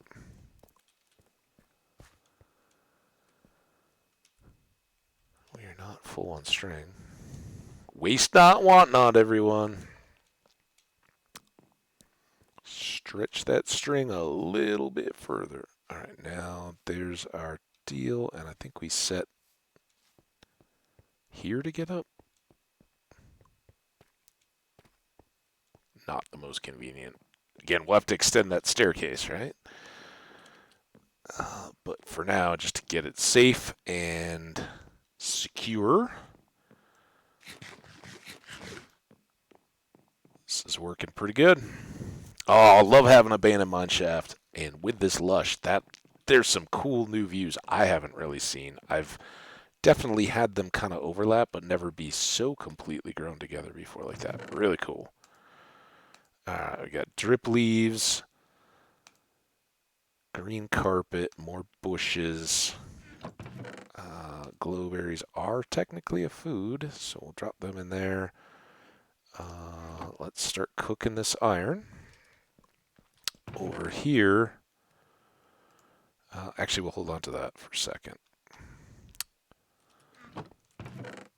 Oh, I got tummy rumbling.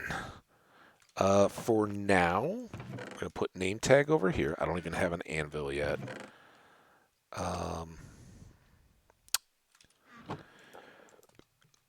Excuse me, clay in there. Treasure box. Redstone and gold. And as we have not yet set up deep slate, but I think it is going to go in here. Along with tough, at the moment we won't distinguish those. Oh, I didn't even notice. Did I pull those out of a chest? How did I not acknowledge that we had beetroot seeds? That is awesome. That's another crop. So we have everything now but carrots, and kill enough zombies, eventually we'll get a carrot, or there may be some that we're just waiting to grow up in the farms. We got loads of watermelon slices. Those go 1-to-1 for watermelon seeds. So we can plant up our 2 rows of those pretty quickly here and have the rest good to go. I think I may go toss the beets in. Oh, not before bed. Toss the beets in right now in the potato field. Just so we can get a few more of those going for when we do have a field. Right? How did I... It's still baffled. How did I completely overlook the fact that we were getting beet seeds in? It must have been in one of those chests. They're definitely chest loot. But I grabbed them out, didn't even notice it. So this is probably going to be slow for growth down here, but we'll just let them hang while the potatoes grow out, and the wheat will give a little bit longer here since that field is pretty much filled in. Only one full-sized potato. All right, let's go back and use some of the string. We can make a bow, and we can make a fishing rod. And hey, let's do a little fishing here in front of the house. See if we catch any good fishies, or better, if we catch anything non-fishy. Treasury stuff. All right, so fishing rod. Boom. Oop. Pop. And bow. Pop, pop, pop. Pop. And we have 19 arrows. And bow switches with bed for me. Fishing rod we are not going to use long term or for much, but yeah, it's kind of fun to have one.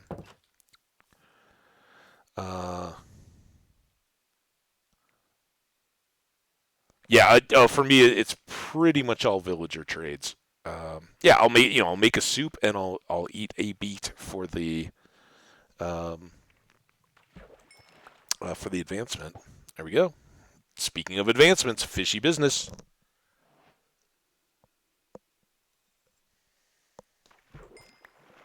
Fishing used to be pretty. Like, you spent a ton, and there was all that time when auto fishers were the rage, right? Like, I don't know if they broke that mechanic. I don't AFK. I don't leave these worlds running in the background.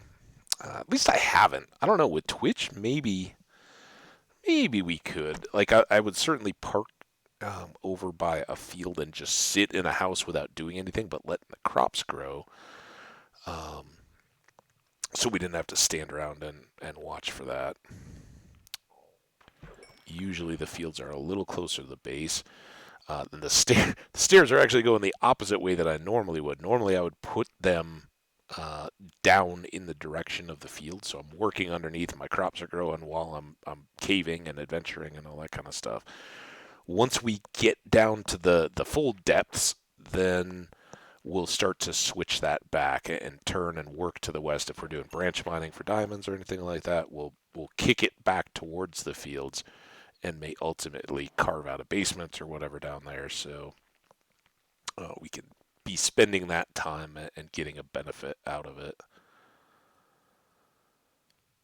Man, the fish have been good, but frankly, we can get fish with a sword quicker, as I've shown on other streams for an early game food source. We didn't need the lily pad particularly.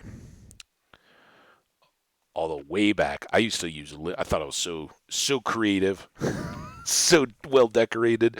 I'd put lily pads on top of all my water for my fields, and I used to make square fields instead of the long, uh, 64 long stripey ones. Just so much faster to harvest them.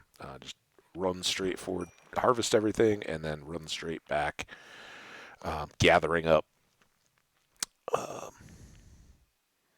or putting the seeds back in, right? So it's a straight shot out and then in reverse. The speed works right.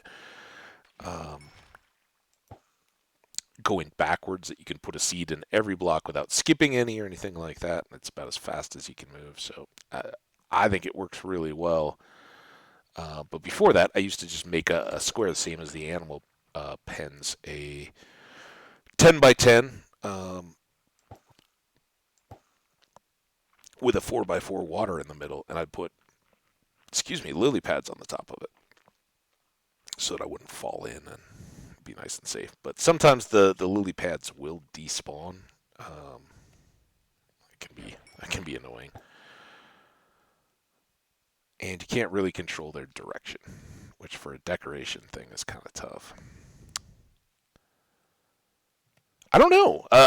Yeah, I'll go through. Maybe they're getting broken by something, but if I try to do like a full, where I put the half slabs on top of that little irrigation ditch between my two fields, if I put all the lily pads on there, you come back to check the farm again, and a handful of them will be gone. And I don't know. I don't know what makes them go away. I've never seen a culprit where something is either inadvertently or whatever breaking them. But yeah, they'll go away. So I don't think it's a design mechanic or anything like that. But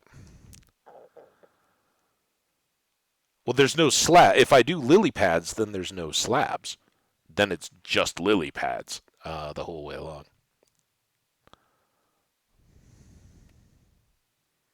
So yeah, I've never understood that one. But oh,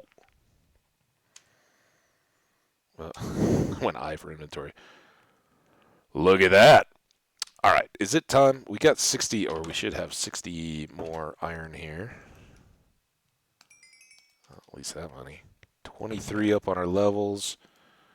I guess we don't need all that, but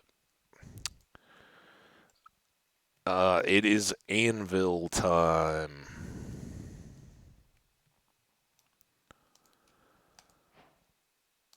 And how great is it to have anvils?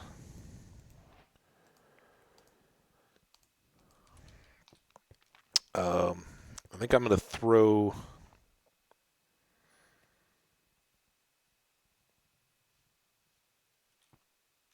I may put chests on here again. This 3 would be opening into a base. So I could do like storage of stuff. Well, I don't need a third there.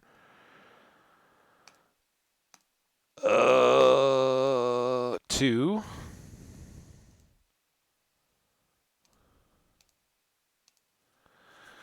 Um,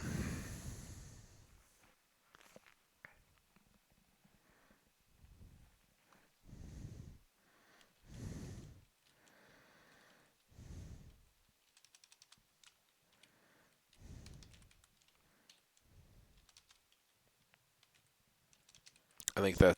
See, talk about spelling, right? Curvy's killer. What do you think? Croovies. Dude, I didn't even notice. I was too worried about the E.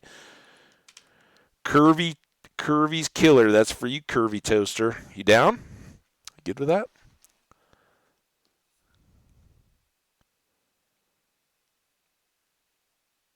Would you notice?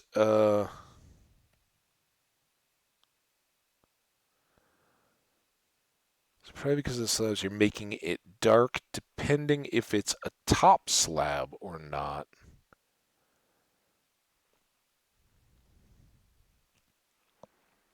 I don't think it would let you stack a. Here we can try.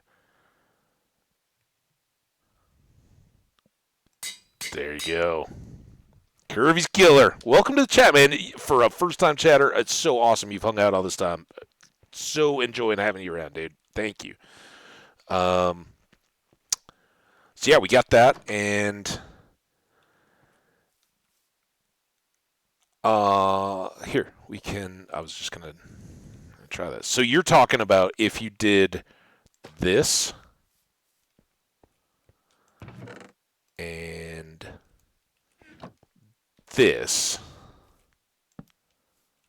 like that, would that then break that because it's too dark? Is that what you're asking?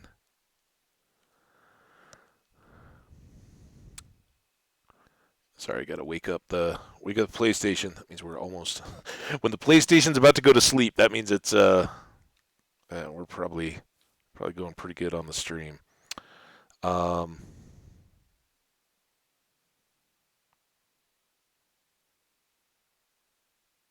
Interesting. Yeah, maybe because maybe what I did was put those down and then put lighting up above.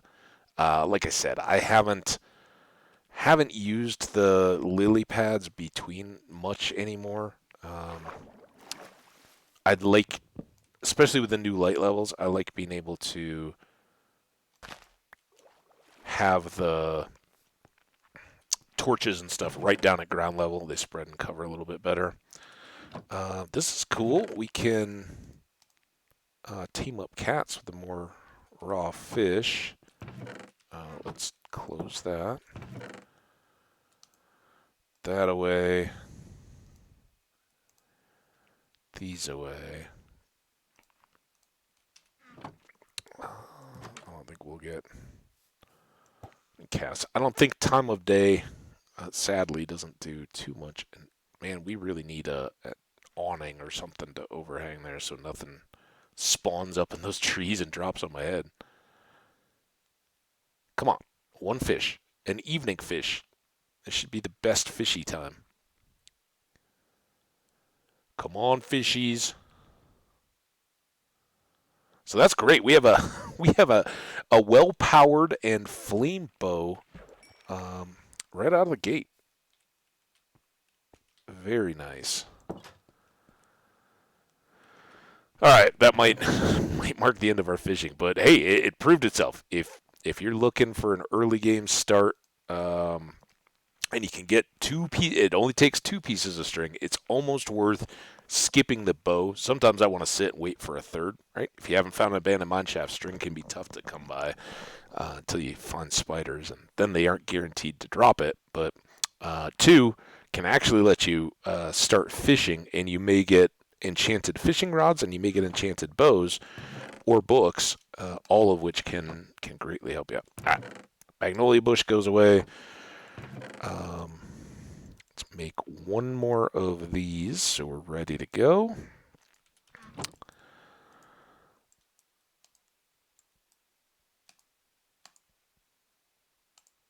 That's there if we need it. We should make more torches too.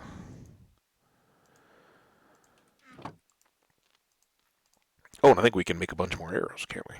I just noticed that. Yeah, we've got. I hadn't yet because we didn't have a bow. All right, so now we have a good resupply there. Grab these. Full stack of arrows. Almost.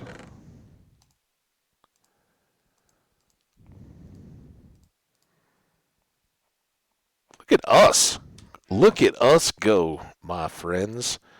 It is nighttime. That doesn't matter a whole heck of a lot.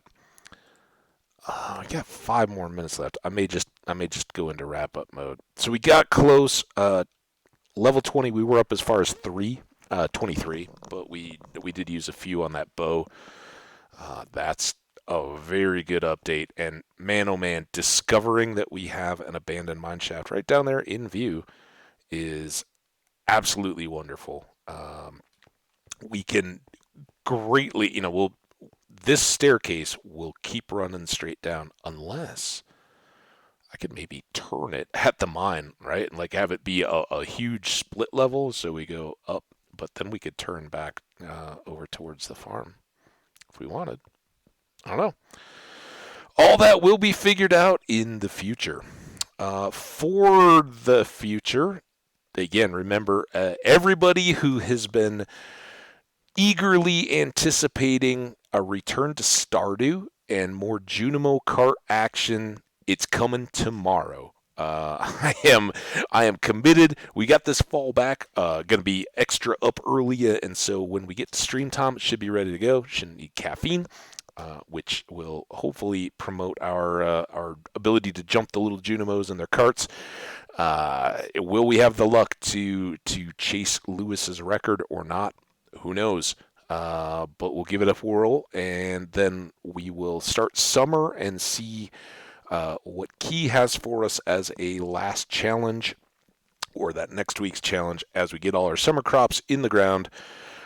It's going to be a full-on dive back into Stardew, because between those 2 days, we're going to have a ton of stuff to do, and I can't wait. I am very much that eagerness is building back up again. And then we'll see. Are we doing more Junimo, trying to get up to that 50,000 level or not? Or are we working on other challenges, or just kind of enjoying the farm and our year 5 kind of wrap up of all the stuff we've already accomplished? Join me tomorrow to find out and enjoy. Um, be aware though, and if you haven't already, go ahead and do what you like. But if you haven't and are interested, follow me on Twitter. You can jump over there, and I will let you know. It's not 100% impossible that I might not drop back in here and do a little bit more this evening, like a 2 hour or something. I don't know. We'll see. See what my feeling is and all that. But I kind of doubt it. I think this is it for today. It would be an unexpected venture for me as well. But we'll see. Maybe. Anyway, take care. Enjoy the rest of your Sunday. And for folks that do have, like Fee had said he had a 4-day weekend. Anybody enjoying extra days off the beginning of this week? Hope you enjoy them. Happy daylight savings time to all my American friends and to all the rest of you out there around the world. We'll figure out how our time zones relate to each other now that we've updated for the winter. Take care. Thank you all so much. Big, big, big shout out one more time. Curvy Toaster 83. Fee, who was, let me see if I can still scroll back to the last time we got a Fee chat. Oh, I got to get to the stream manager. Omni, of course, awesome. X Spicy Taco, as always. You are fantastic. Both of you guys, rock stars. And longtime friends of the channel. Come on, Fee, what's your real name? I'm scrolling desperately here. Fee. I don't even know what color to be looking for.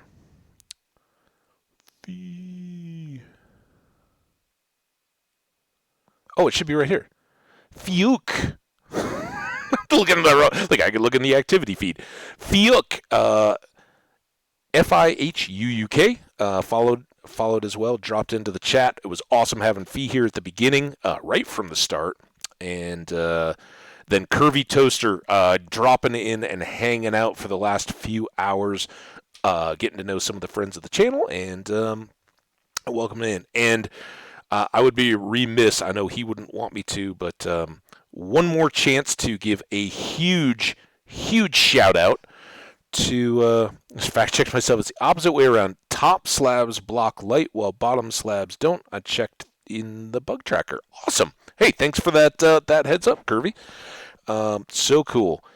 And that was what we were talking about with the lily pads and everything. So there we go. Huge shout out. Congrats to Omni. Having cool job news. That's fantastic. And for the rest of you folks, thanks so much. Everybody over there that's been so awesome. YouTube, everything else. Watching the VODs here on Twitch or in YouTube. Appreciate the heck out of you guys. Remember, your likes and your comments, I appreciate the heck out of those. And if you haven't subscribed, because I never know when stuff's going to be popping. There we go. Sunday's in the books. We'll do Junimo Kart tomorrow. You guys are all awesome. I'm going to raid Omni if he's there. Let's check. Omni, you there? Come on, come on, Twitch.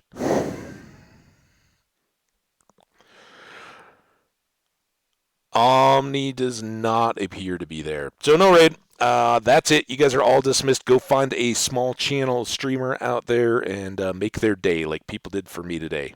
Appreciate the heck out of you guys. We'll see you all very soon. Take care. Stay awesome.